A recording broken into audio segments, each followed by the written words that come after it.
ಬಾಬಾ ಒಬ್ಬರಿದ್ದಾರೆ, 1000 ವರ್ಷದಿಂದ 18 ವರ್ಷದಷ್ಟೇ ಹಿಮಾಲಯದಲ್ಲಿದ್ದಾರೆ. ಅದು ಇದೆಲ್ಲ ನಿಜಾನ? ಈ ಉಸಿರಿಗೂ ಆಯಸ್ಸಿಗೂ ಏನು ಕನೆಕ್ಷನ್ನು? ದುರ್ಯೋಧನನೇ 3 ಕೋಟಿ ಮಂತ್ರ ಜಪ ಮಾಡ್ತಿದ್ದ. 3 ಕೋಟಿ ವೆರೈಟಿ. ದುರ್ಯೋಧನ ಅವನು ಕೆಟ್ಟವನು ಅಂತ ನಾವು ಅನ್ಕೊಳ್ತೀವಿ. ಅವನೇ ಮಂತ್ರ ಜಪ ಮಾಡಿದ ತಕ್ಷಣ ಒಳ್ಳೆಯವನಾಗಬೇಕು ಅಂತೇನಿಲ್ಲ. ರಾವಣನು ಜಪ ಮಾಡ್ತಿದ್ದ ನಿತ್ಯ. ಜನಗಳಿಗೆ ಏನು ಅನುಕೂಲ? ಈ ಅನುಸಂಧಾನ ಮಾಡಿದ್ರೆ, ಆ ಹಿಂದೆ ಇರೋ ದೈವಿ ಶಕ್ತಿಯ ಕುರಿತಾಗಿ ತಿಳ್ಕೊಂಡ್ರೆ, ತಿಳಿದು ಅದರ ಸ್ಮರಣೆ ಮಾಡಿದ್ರೆ ನಮಗೇನು ಲಾಭ ಆಗುತ್ತೆ? ನಾನು ಗುಣದೂರ, ಅವನು ಗುಣಪೂರ್ಣ. ಉಲ್ಟಾ, ನಮ್ಮಲ್ಲಿ ಎಲ್ಲಾ ದೋಷಗಳಿದೆ, ಗುಣ ಇಲ್ಲ. ಈಗ ಆರತಿ ಮಾಡೋದಂದ್ರೆ ಏನರ್ಥ? ದೇವರಿಗೆ 0 ಅಂತ ಟೇಪ್ ರೆಕಾರ್ಡರ್ ಹಾಕಿದ ಹಾಗೆ ಓದಕ್ಕೆ ಕೇಶವಾಯ ಸ್ವ ನಾರಾಯಣ ಸ್ವ ಅಂತ ಮುಗಿಸೋದಲ್ಲ. ಅದು ಪ್ರತಿಯೊಂದು ಹೇಳುವಾಗಲೂ ನಾನು ಹೇಳ್ತಾ ಇದ್ದೇನೆ, ಅದು ಭಗವಂತನ ನಾಮ. ಆ ನಾಮದಿಂದ ಈ ಹೊತ್ತಿಗೆ ನಾನು ಯಾವ ಅಂಗವನ್ನು ಮುಟ್ಟಿ ಏನು ಮಾಡ್ತಾ ಇದ್ದೇನೋ ಅಲ್ಲಿ ಆ ಭಗವದ್ ರೂಪ ನನ್ನಲ್ಲಿ ಹೇಗೆ ಕೆಲಸ ಮಾಡ್ತಾ ಇದೆ ಅಂತ ಇಷ್ಟು ಚಿಂತಿಸಿ ನಾನು ಮಾಡಿದರೆ ಆ ಕರಿಷ್ಯ ಅನ್ನೋದಕ್ಕೆ ಅರ್ಥ ಇದೆ. ಈ ಉಸಿರಾಟದ ಹಿಂದೆ ಏನು ಶಾಸ್ತ್ರೀಯವಾದ ತತ್ವ ಇದೆ? ಸುಮಾರು 77,76,000 ಇದು 1 ವರ್ಷದ ಉಸಿರಾಟ. 100 ವರ್ಷ ಬದುಕಿದ ಅಂದರೆ 77,76,00,000 ಉಸಿರಾಟ ಒಬ್ಬ ಮನುಷ್ಯನ ಆಯುಷ್ಯ. ಅಂದ್ರೆ ರಿಪೀಟೆಡ್ಲಿ ಏನ್ ಮಾಡ್ತಾರೆ ಅದೇ ಜಪ ಅಂತ ಅರ್ಥ ತಿಳಿದು, ಆಸಕ್ತಿ ಇದ್ದು, ಅದರ ಬಗ್ಗೆ ಬೇಸರ ಇಲ್ಲದೆ, ಇದು ನನ್ನ ಕರ್ತವ್ಯ ಅನ್ನುವ ಭಾವದಿಂದ ಮಾಡಿದಾಗ ಅದು ಜಪ ಆಗುತ್ತೆ. ಈ ಹಂಸ ಮಂತ್ರ ಏನು ಎಕ್ಸಾಕ್ಟ್ಲಿ ಯಾವ ಥರ ಮಂತ್ರ ಇದು? ಆದರೆ ಈಗ ಭಗವಂತ ಅವನೇ ಜಪ ಮಾಡ್ಕೊಳ್ತಾ ಇದ್ದಾನ, ಇಲ್ಲ ಯಾರು ಮಾಡ್ತಾ ಇದ್ದಾರೆ? ನಾರಾಯಣ ಪಂಡಿತರು ಯೋಗ ದೀಪಿಕೆಯಲ್ಲಿ ಅತ್ಯಂತ ಅದ್ಭುತವಾಗಿ ಹೇಳ್ತಾರೆ, ಅಲ್ಲೊಂದು ಜಗತ್ತನ್ನೇ ಸುಡಬಲ್ಲ ನರಸಿಂಹ ಅಗ್ನಿ ಸೃಷ್ಟಿ ಆಗುತ್ತೆ ಅಂತ. ಅದಕ್ಕಿರೋ ತಾಕತ್ತಿನ ಬಗ್ಗೆ ನಾವು ಯಾರೂ ಪ್ರಾಣಾಯಾಮದ ಬಗ್ಗೆ ಯೋಚಿಸಿಯೇ ಇಲ್ಲ.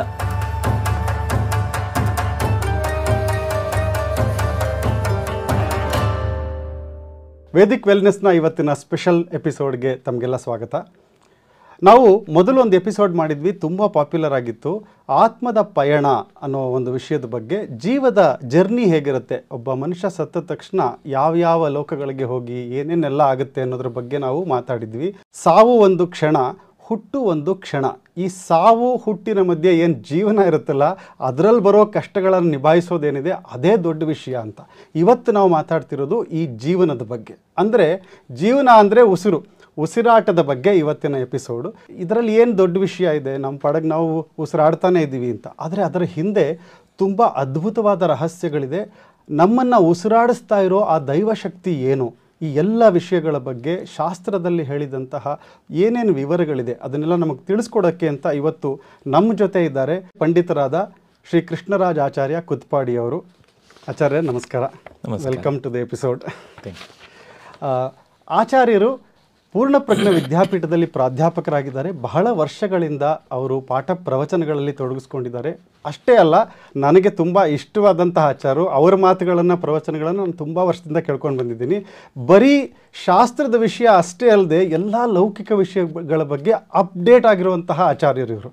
ನಿಮಗೆ ಹೋಗ್ತಾ ಹೋಗ್ತಾ ಗೊತ್ತಾಗುತ್ತೆ. ಬನ್ನಿ ಕೇಳೋಣ ಈ ವಿಷಯಗಳ ಬಗ್ಗೆ, ಉಸಿರಾಟದ ಬಗ್ಗೆ. ಆಚಾರ್ಯರೇ ಮತ್ತೊಮ್ಮೆ ಸ್ವಾಗತ. ಇವತ್ತು ನಾವು ಮಾತಾಡ್ತಿರುವಂಥ ವಿಷಯ ಹಂಸ ಮಂತ್ರ ಜಪದ ಕುರಿತಾಗಿ. ನಾನು ಈ ಉಸಿರಾಟ, ನಾವೀಗ ಉಸಿರಾಡಿದ್ರೆ ಅದ್ರ ಪಾಡಗದು ಗಾಳಿ ಒಳಗಡೆ ಹೋಗುತ್ತೆ, ಅದ್ರ ಪಾಡಗದು ಬರುತ್ತೆ. ಯಾವಾಗಲೂ ಜೋರಾಗಿ ಓಡೋದಾಗ, ಎಲ್ಲೋ ಮೆಟ್ಲು ಹತ್ತಿದಾಗ ಮಾತ್ರ ಏದುಸಿರು ಬಂದಾಗ ನಮಗೆ ಉಸಿರಾಡ್ತಿದ್ವಿ ಅನಿಸುತ್ತೆ. ಇಲ್ಲದೇ ಇದ್ದರೆ ನಾವು ಯಾವುದೋ ಯೋಚನೆಗಳಲ್ಲಿ ಮಗ್ನರಾಗ್ಬಿಟ್ಟಿರ್ತೀವಿ, ಉಸಿರಾಡ್ತಿದ್ವಿ ಅಂತಲೇ ಗೊತ್ತಿರಲ್ಲ ನಮಗೆ. ಈ ಉಸಿರಾಟದ ಹಿಂದೆ ಏನು ಶಾಸ್ತ್ರೀಯವಾದ ತತ್ವ ಇದೆ? ಈ ಹಂಸ ಮಂತ್ರ ಅಂತ ನಾವು ಹೇಳಿದ್ರು ಕೂಡ ಅದು ಏನದು ಹಂಸ ಮಂತ್ರ, ಇದ್ರ ಬಗ್ಗೆ ತಿಳಿಸ್ತೀರಾ? ನಮಸ್ಕಾರ. ನಮಗೇನು ಅನಿಸುತ್ತೆ, ಸಾಮಾನ್ಯವಾಗಿ ನಾವು ಉಸಿರಾಡ್ತಾ ಇದ್ದೇವೆ ಅಂದಾಗ ಬದುಕಿದ್ದೇವೆ ಅಂತ ಅನ್ನೋದು ಮಾತ್ರ ಅಲ್ಲ, ಅದಕ್ಕೊಂದು ಬೇರೆ ಎಲ್ಲ ಘಟನೆಗಳಿಗೆ ಸಂಬಂಧಪಟ್ಟ ಒಂದು ಸಂಬಂಧ ಇದೆ. ಆದರೆ ನಾವು ಸಂಬಂಧವನ್ನು ಕಲ್ಪಿಸಿಕೊಂಡಿಲ್ಲ ಅನ್ನೋದು ಬೇರೆ ಅರ್ಥ. ಉಸಿರಾಟ ಅಂದರೆ ಮುಖ್ಯವಾಗಿ ಕೃಷ್ಣನು ಈ ಮಾತನ್ನು ಉಲ್ಲೇಖ ಮಾಡುತ್ತಾನೆ. ಅಪರೇ ನಿಯತಾಹಾರಾಹ ಪ್ರಾಣಾನ್ ಪ್ರಾಣೇಶು ಜುಹ್ವತಿ, ಒಂದು ಅಪಾನೇ ಪ್ರತ್ಯಗಸ್ಯತಿ ಅಂತ ಇದು ಉಪನಿಷತ್ತಿನಲ್ಲಿ. ಇನ್ನೊಂದು ಕಡೆ ಪ್ರಾಣಾಯಾಮ ಪರಾಯಣಾಹ, ಯಾಕೆಂದರೆ ಪ್ರಾಣನನ್ನು ಅಪಾನದಲ್ಲಿ, ಅಪಾನವನ್ನು ಪ್ರಾಣದಲ್ಲಿ ಯಾರು ಮಾಡ್ತಾರೋ ಅವರು ನಿಜವಾಗಿ ಈ ಉಸಿರಾಟವನ್ನು ಸರಿಯಾಗಿ ಮಾಡ್ತಿದ್ದಾರೆ ಅನ್ನುವ ಮಾತನ್ನು ಹೇಳ್ತಾನೆ. ಹಾಗಾಗಿ ಪ್ರಾಣೇಪಾನಂ ತಥಾಪರೇ ಪ್ರಾಣಾಪಾನ ಗತಿ ರುದ್ಧ್ವ ಪ್ರಾಣಾಯಾಮ ಪರಾಯಣ ಅಂತ. ಅದು ಉಸಿರಾಡುವುದು ಒಂದು ಸಾಮಾನ್ಯ ಆಯಿತು. ಉಸಿರನ್ನು ಬಿಗಿ ಹಿಡಿಯುವುದು ಅನ್ನುವುದು ಅದರ ಮುಂದಿನ ವರ್ಷನ್, ಅದು ಪ್ರಾಣಾಯಾಮ ಶಬ್ದದಿಂದ ನಿರೂಪಣೆಗೊಳ್ಳುತ್ತೆ. ಹಾಗಾಗಿ ನಾವು ಏನು ಮಾಡ್ತಿದ್ದೆವೋ, ಈಗ ಕೃಷ್ಣ ಬಹಳ ಸರಳೀಕರಿಸಲಿಕ್ಕೋಸ್ಕರ ಈ ಮಾತುಗಳನ್ನು ಮುಂದೆ ಹೇಳುವುದು. ಮುಖ್ಯವಾಗಿ ಭಗವಂತನ ಸರ್ವಸ್ವವನ್ನು, ಸರ್ವ ವ್ಯಾಪ್ತತ್ವವನ್ನು ಇತ್ಯಾದಿಗಳನ್ನು ಅರ್ಥೈಸಿಕೊಂಡು ಒಂದು ಎತ್ತರದ ಸ್ಥಿತಿಯಲ್ಲಿ ಆ ಎಚ್ಚರವನ್ನು ಹೊಂದುವುದಕ್ಕೋಸ್ಕರ, ಅವನಲ್ಲಿ ನಿರಂತರ ಎಚ್ಚರವನ್ನು ಹೊಂದುವುದಕ್ಕೆ ಪ್ರಯತ್ನಿಸಬೇಕು ಅಂತ ಅಲ್ಲ. ಅಷ್ಟೆಲ್ಲ ನಮಗೆ ಗೊತ್ತಿಲ್ಲ ಅಂದಾಗ, ಸರಿ ಹಾಗಾದರೆ ದೈವಿಕವಾದ ಕೆಲಸ ಏನು ಮಾಡ್ತೀವಿ ಅದರಲ್ಲಿ ಸ್ವಲ್ಪ ಹೆಚ್ಚು ಶ್ರಮ ಕೊಡು, ಅಥವಾ ಹೆಚ್ಚು ಕಾಲ ಕಳಿ, ದೇವರ ಕೆಲಸಕ್ಕೆ ಹೆಚ್ಚು ಶ್ರಮ, ಆಗ ದೇವರು ಅಂತಲೇ ನೆನಪಿದ್ದು ನೀನು ಅದರಲ್ಲಿ ಹೆಚ್ಚು ತೊಡಗಲಿಕ್ಕಾಗುತ್ತೆ. ಇಲ್ಲ ಅದು ನಮಗೆ ಗೊತ್ತಿಲ್ಲ ಅಂದರೆ, ಹಾಗಾದರೆ ನೀನು ನಿತ್ಯ ಚಟುವಟಿಕೆ ಮಾಡ್ತೀಯಾ, ಊಟ ಮಾಡ್ತೀಯಲ್ವಾ, ಮಲಗ್ತೀಯಲ್ವಾ, ಅಥವಾ ಓಡಾಡ್ತೀಯಲ್ವಾ, ಅದನ್ನೇ ಒಂದು ಪೂಜೆ ಅಂತ ಮಾಡು. ನಮ್ಗೆ ಅದೂ ಕಷ್ಟ ಆಗುತ್ತೆ ಅಂದಾಗ ಈ ಉಸಿರಿಗೆ ಬರುತ್ತೆ. ಅದಕ್ಕಿಂತಲೂ ಸರಳವಾಗಿ, ಸುಲಭವಾಗಿ, ಯಾಕೆಂದರೆ ಉಳಿದ ಕೆಲಸಗಳಲ್ಲಿ ನಮ್ದೊಂದು ಶ್ರಮ ಕಾಣುತ್ತೆ. ನಾನು ಬ್ಯಾಗ್ ಎತ್ತಿ ಇಟ್ಟೆ, ನಾನು ಪದಾರ್ಥವನ್ನು ತೆಗೆದುಕೊಂಡು ಹೋದೆ ಅಂದರೆ ನಾನು ಏನೋ ಮಾಡ್ತಾ ಇದ್ದೇನೆ ಅಂತ. ಈಗ ಹೀಗೆ ಸುಮ್ಮನೆ ಕೂತಿದ್ದಾಗ ನಾನು ಏನು ಮಾಡ್ತಿಲ್ಲ ಅಂದರೂ ವಸ್ತುತಃ ನಹಿ ಕಶ್ಚಿತ್ ಕ್ಷಣಮಪಿ ಜಾತು ತಿಷ್ಠತಿ ಅಕರ್ಮಕೃತ್. ಯಾರೂ ಕೂಡ ಒಂದು ಕ್ಷಣವೂ ಸುಮ್ಮನಿರ್ಲಿಕ್ಕೆ ಸಾಧ್ಯ ಇಲ್ಲ. ಅದು ಮಾನಸಿಕ ಒಂದು ಸ್ಥಿತಿಯನ್ನು ಹೇಳಿದ್ದಲ್ಲಿ.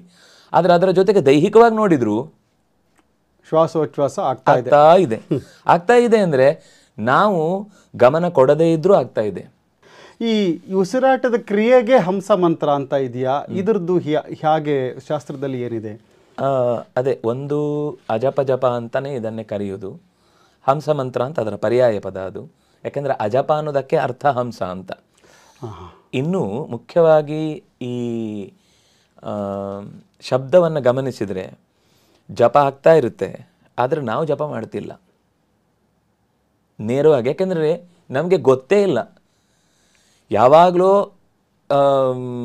ಮೂಗು ಕಟ್ಟಿದಾಗಲೋ ಅಥವಾ ಇನ್ನೇನೋ ತೊಂದರೆ ಆದಾಗ ನಾವು ಮೂಗಿನ ಬಗ್ಗೆ ಗಮನ ಹರಿಸ್ತೇವೆ ಬಿಟ್ಟರೆ, ಇಲ್ಲಾಂದರೆ ಒಳಕ್ಕೆ ಹೊರಕ್ಕೆ ಹೋಗ್ತಾ ಇರುತ್ತೆ. ನಿದ್ದೆಯಲ್ಲಂತೂ ನಮ್ಮ ಪೂರ್ಣ ಶ್ರಮ 0, ಏನೂ ಹಾಕೋದೇ ಇಲ್ಲ. ಆದರೂ ಆ ಹೊತ್ತಿಗೆ ನಾವು ಗಮನಿಸದೇ ಇದ್ದರೂ ಕೂಡ ಅದು ನಡೀತಾನೆ ಇದೆ. ಹಾಗಾದರೆ ಏನು ನಡೀತಾ ಇದೆ, ಯಾರು ನಡೆಸ್ತಾ ಇದ್ದಾರೆ ಅನ್ನೋದು ಅದರ ಬಗ್ಗೆ ಮತ್ತೆ ಜಿಜ್ಞಾಸೆ ಒಳಕ್ಕೆ ಹೋಗುತ್ತೆ. ಆದರೆ ಹಂಸ ಮಂತ್ರ ಅಂತ ಬಂದಾಗ ಉಸಿರಾಟವೇ ಒಂದು ಮಂತ್ರ.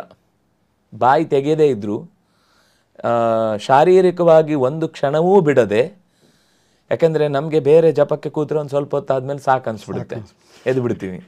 ಅದು ಒಂದು ಟಿಂಗ್ ಅನ್ನತ್ತೆ, ಒಂದು ಅಲ್ಲಿ ಡಮ್ ಅನ್ನತ್ತೆ, ಯಾವುದೋ ಫೋನ್ ಕಾಲ್ ಬರುತ್ತೆ, ಅದೇ ಹೇಳಿದ್ದು ಟಿಂಗ್ ಅಂತ.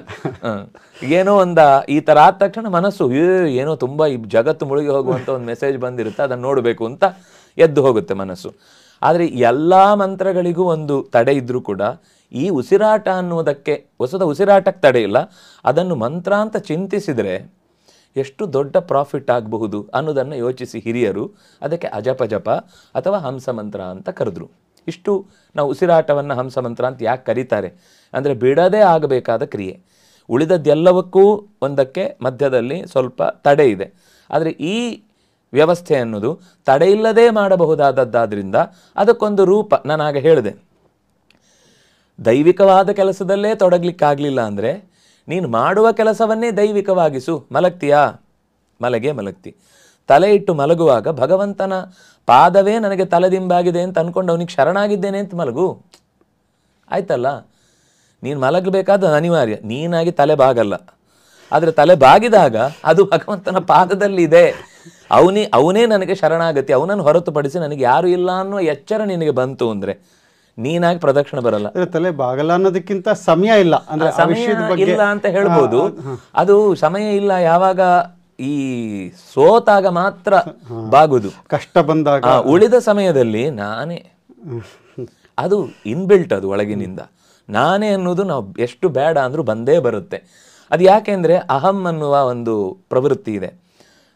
ಮನಸ್ಸು ಅಂತ ಬಂದಾಗ ಅದು 5 ವಿಭಾಗ: ಮನಸ್ಸು, ಅಹಂಕಾರ, ಬುದ್ಧಿ, ಚಿತ್ತ, ಚೇತನ ಅಂತ. ಯಾಕೆ ಮಾಡ್ತೇನೆ ಅಂತ ಗೊತ್ತಿಲ್ಲದೆಯೂ ಮಾಡುವುದು ಅಥವಾ ಮಾಡದೇ ಇರುವುದು, ಡಿನೈಯೂ ಮಾಡ್ಬೋದು, ಎಕ್ಸೆಪ್ಟು ಮಾಡ್ಬೋದು, ಅದು ಮನಸ್ಸು. ಯಾಕೆ ಡಿನೈ ಮಾಡಿದೆ ಅಥವಾ ಯಾಕೆ ನಾನು ಅದನ್ನು ಬೇಕು ಅಂತ ಹೇಳಿದೆ ಅನ್ನೋದು ಗೊತ್ತಾದರೆ ಅದು ಬುದ್ಧಿ, ಅಂದರೆ ವಿವೇಕ. ಈ 2 ಆಗುತ್ತಲ್ಲ, ಮಾಡುವುದು ಅಥವಾ ಬೇಡ ಹೇಳುವುದು ಅಂತ ನಿಯಂತ್ರಣ. ಇದೆರಡರ ಒಟ್ಟಿಗೆ ಒಂದು ಯಾವಾಗಲೂ ಇರಬೇಕು, ಅದು ನಾನು, ಸೆಲ್ಫ್ ಎಕ್ಸಿಸ್ಟೆನ್ಸ್. ಅಹಂಕಾರ ಆಗಬಾರ್ದು. ಅದು ಖಾರ ಆದರೆ ಉರುಳಾಗುತ್ತೆ. ಖಾರ ಅಂದರೆ ಇರಬೇಕಾದ್ದು. ಅದು ಆ ಥರ ಆ ಶಬ್ದದಿಂದ ನಮ್ಮ ಬಗ್ಗೆ ನಮಗೆ ಅರಿವು. ಇದನ್ನೇ ಅಲ್ವಾ ನಾವು ಜಪದಲ್ಲಿ ಕರಿಷ್ಯೆ ಅಂತ ಹೇಳುದು. ನಾನು ಮಾಡ್ತಾ ಇದ್ದೇನೆ. ಕರಿಷ್ಯೆ ಅಂದ್ರೆ ಏನರ್ಥ ಅಂದ್ರೆ ಈ ಕೆಲಸ ಮಾಡುವಾಗ ನಾನು ಅದರ ಜೊತೆಗೆ ಇದ್ದೇನೆ ಅಂತ. ನಾನು ಮಾಡ್ತೀನಿ ಅಂತಲ್ಲ. ನಾನು ಅನ್ನುವ ಅವೇರ್ನೆಸ್ಸು, ನನ್ನ ಬಗೆಗಿನ ಎಚ್ಚರ. ಯಾಕೆಂದ್ರೆ ಈ ಕೆಲಸ ಮಾಡುವಾಗ ಟೇಪ್ ರೆಕಾರ್ಡರ್ ಹಾಕಿದ ಹಾಗೆ ಓದಕ್ಕೆ ಕೇಶವಾಯ ಸ್ವ ನಾರಾಯಣ ಸ್ವ ಅಂತ ಮುಗಿಸೋದಲ್ಲ ಅದು. ಪ್ರತಿಯೊಂದು ಹೇಳುವಾಗಲೂ ನಾನು ಹೇಳ್ತಾ ಇದ್ದೇನೆ, ಅದು ಭಗವಂತನ ನಾಮ. ಆ ನಾಮದಿಂದ ಈ ಹೊತ್ತಿಗೆ ನಾನು ಯಾವ ಅಂಗವನ್ನು ಮುಟ್ಟಿ ಏನು ಮಾಡ್ತಾ ಇದ್ದೇನೋ ಅಲ್ಲಿ ಆ ಭಗವದ್ ರೂಪ ನನ್ನಲ್ಲಿ ಹೇಗೆ ಕೆಲಸ ಮಾಡ್ತಾ ಇದೆ ಅಂತ ಇಷ್ಟು ಚಿಂತಿಸಿ ನಾನು ಮಾಡಿದರೆ ಆ ಕರಿಷ್ಯೆ ಅನ್ನೋದಕ್ಕೆ ಅರ್ಥ ಇದೆ. ನಾವು ಸಂಕಲ್ಪದಲ್ಲಿ ಮಾತ್ರ ಕರಿಷ್ಯೆ, ಯಾಕೆಂದರೆ ಅದನ್ನು ನಾನು ಮಾಡ್ತಾ ಇದ್ದೇನೆ ಅಂತ ಗೊತ್ತಿಲ್ಲದೆ ಮಾಡೋದು. ಯಾಕೆಂದರೆ ಬಾಯಿಪಾಠ ಮಂತ್ರ ಮುಗ್ದೋಗಿರುತ್ತೆ, ನಮಗೆ ಏನು ಹೇಳಿದ್ದೀನಿ ಅನ್ನೋದನ್ನು ನೆನಪಿರಲ್ಲ. ಅಂದರೆ ವಸ್ತುತಃ ಬಿ ವಿತ್ ಯುವರ್ ಸೆಲ್ಫ್ ಅಂತ ಹೇಳಿದ ತಕ್ಷಣ ಆಹಾ ಏನು ಅದ್ಭುತವಾಗಿ ಹೇಳಿದ್ರು ಅಂತ ಸಂತೋಷ ಪಡ್ತೀವಿ. ಇದು ಅದನ್ನೇ ಹೇಳಿದ್ದು. ಹಾಗಾಗಿ ನಾನು ಉಸಿರಾಡುವಾಗ ನಾನು ಉಸಿರಾಡ್ತಾ ಇದ್ದೇನೆ, ನಾನು ಅಂದರೆ ಅಹಂಕಾರದಿಂದ ಹೇಳ್ತಿಲ್ಲ, ನಾನು ಅನ್ನುವ ಎಚ್ಚರ, ನಾನು ಅನ್ನುವ ಎಚ್ಚರದ ಜೊತೆಗೆ ಉಸಿರಾಡ್ತಾ ಇದ್ದೇನೆ ಅಂತಂದಾಗ ಅದು ಮಂತ್ರ ಆಗುತ್ತೆ. ಇಷ್ಟೇ ಹಂಸ ಮಂತ್ರ ಅಂದರೆ ಸರಳವಾಗಿ ಹೇಳಬೇಕಾದ್ರೆ. ಅದರಿಂದಾಗಿ ಈ ಅಂಶದಲ್ಲಿ ಉಸಿರಾಡುವಾಗ ಇದು ಅಧ್ಯಾತ್ಮ ಅಲ್ಲದೆ ಅಕಸ್ಮಾತು ಒಬ್ಬ ಯೋಗಿಯಾಗಿ ಅಂದರೆ ಕೇವಲ ಶಾರೀರಿಕ ರಕ್ಷಣೆಯ ಹಿನ್ನೆಲೆಯಲ್ಲಿ ಒಬ್ಬ ಯೋಚನೆ ಮಾಡಿ ಉಸಿರಾಡುವಾಗ ತನ್ನ ಮೂಗಿನಿಂದ ಗಾಳಿ ಮೂಗಿನ ಮೇಲಿನ ಹೊರಳೆಯ ಕೊನೆಗೆ ತಾಗಿ ಅದು ಕಂಠದ ಕೊನೆಯಿಂದ ಇಳಿದು ಎದೆ ಹತ್ರ ಹೋಗಿ ಎದೆ ಉಬ್ಬುದು, ಮತ್ತೆ ವಾಪಸ್ ಅದು ಕುಗ್ಗುದು, ಮತ್ತೆ ಅದು ವಾಪಸ್ ಗಾಳಿ ಹೊರಗೆ ಹೋಗುದು, ಇಷ್ಟನ್ನು ಅವನು ಗಮನಿಸಿದ್ರು ಅದಕ್ಕೆ ಫಲ ಇದೆ. ಅಲ್ಲಿ ದೇವರ ಚಿಂತನೆ ಇಲ್ಲದೆ ಇದ್ರೂ ಕೂಡ ಇಷ್ಟು ಗಮನ ಹರಿಸಿದಾಗ ಅದು ಕೆಲಸ ಮಾಡುತ್ತೆ. ಇದು ಸಿಂಪಲ್. ಈಗ ನಾವು ಬೆಳಿಗ್ಗೆ ಏನು ಎಲ್ಲ ನಾವು ತಿಂಡಿ ತಿಂತೇವಲ್ಲ, ಹೇಗೆ ತಿಂತಿರ್ತೇವೆ? ಡಸ್ಟ್ಬಿನ್ ಕಸ ಹಾಕ್ದಂಗೆ ಇರುತ್ತೆ.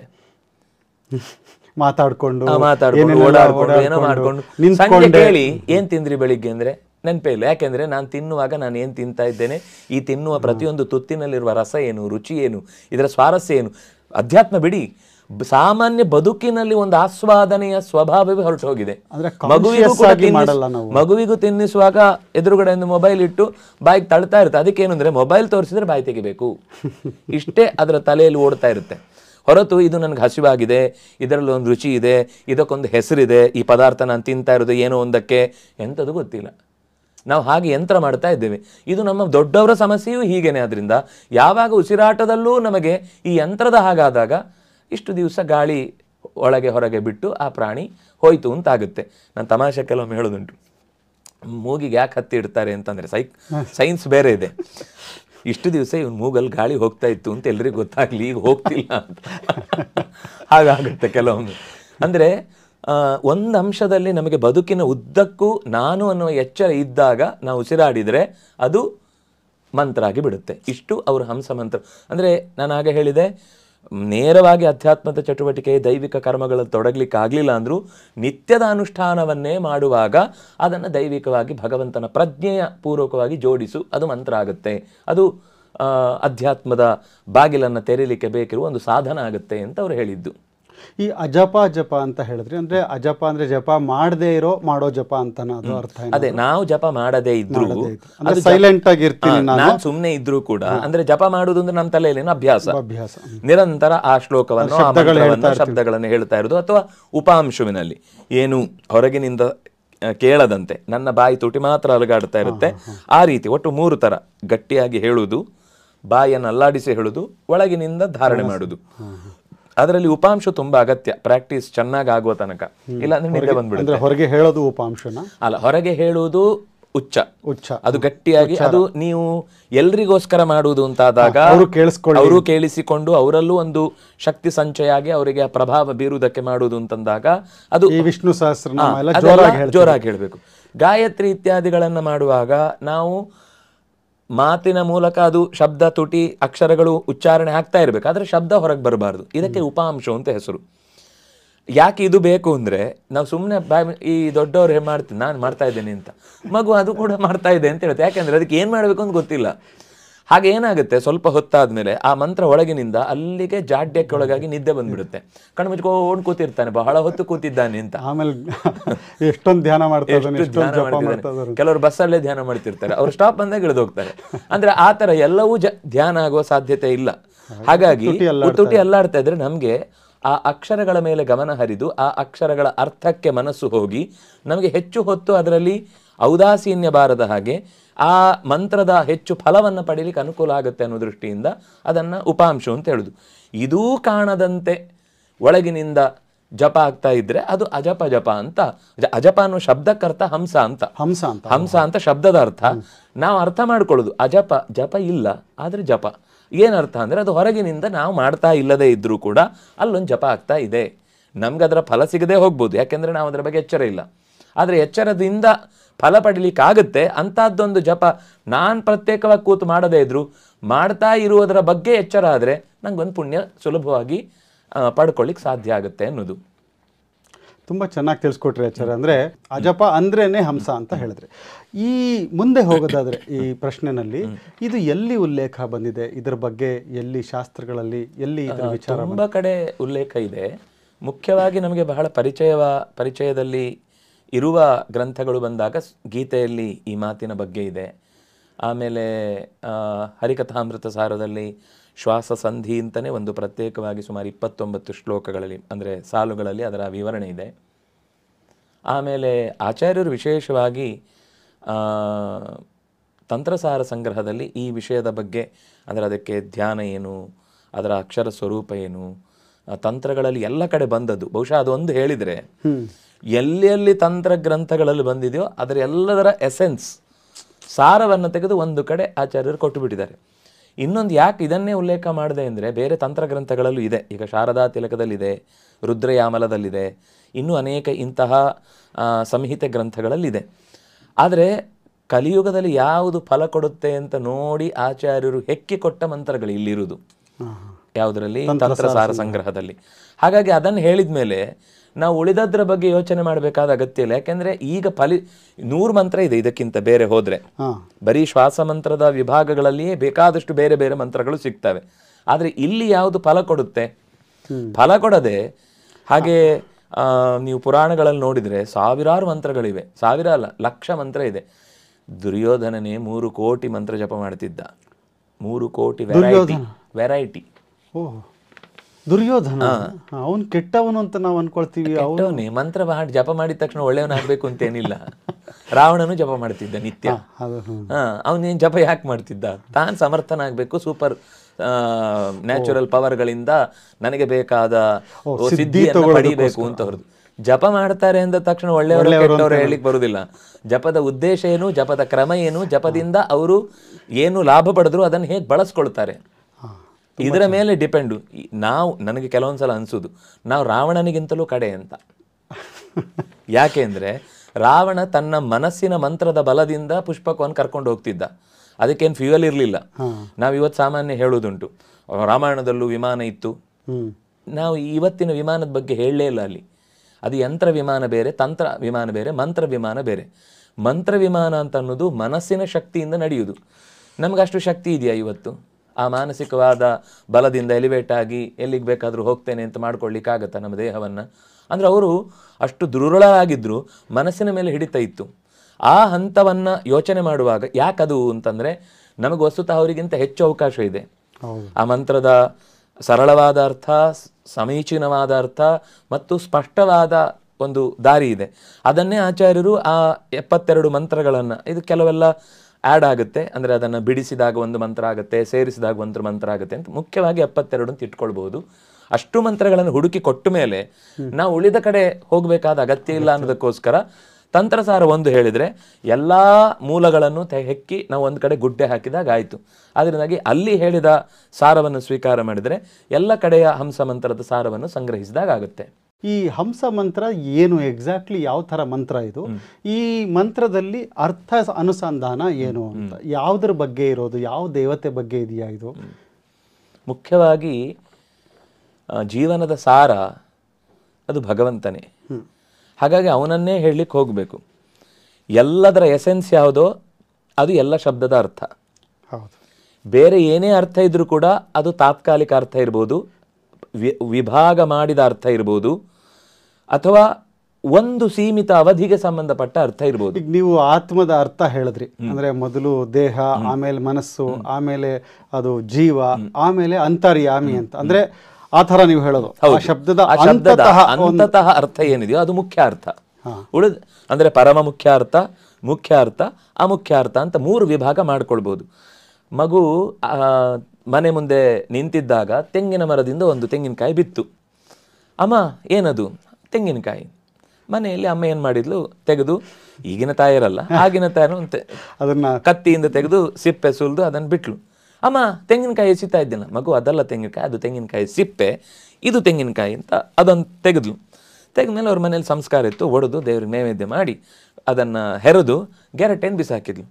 ಕರಟ ಬಿಸಾಕಿದ ತಕ್ಷಣ ಅಮ್ಮ ತೆಂಗಿನಕಾಯಿ ಬಿಸಾಕ್ತಿಲ್ಲ. ಇಲ್ಲ ಮಗು, ಅದು ತೆಂಗಿನಕಾಯಿಯ ಗೆರಟೆ ಅಥವಾ ಕರಟ, ಇದು ನಿಜವಾದ ತೆಂಗಿನಕಾಯಿ. ಸ್ವಲ್ಪ ಚೆನ್ನಾಗಿ ಬೆಳೆದಿತ್ತು, ಹಾಗೆ ಹಾಕ್ಲಿಕ್ಕೆ ಆಗಲ್ಲ ಅಂತ ಚೆನ್ನಾಗಿ ರುಬ್ಬಿದ್ಲು ಪಾಯಸಕ್ಕೆ ಹಾಕಲಿಕ್ಕೆ. ರುಬ್ಬಿ ಅದರ ಹಿಂಡಿ ತೆಗೆದು ಅದನ್ನು ಬೇರೆ ಇಟ್ಲು. ಆ ರಸವನ್ನು ಮಾತ್ರ ತೆಗೆದಿಟ್ಕೊಂಡ್ಲು. ಅದು ಬೇರೆ ಇಟ್ಟ ತಕ್ಷಣ ಅಮ್ಮ ತೆಂಗಿನಕಾಯಿ ಬಿಸಾಕಿದ್ಲು. ಅದಲ್ಲ ತೆಂಗಿನಕಾಯಿ, ಅದು ತೆಂಗಿನಕಾಯಿಯ ಹಿಂಡಿ.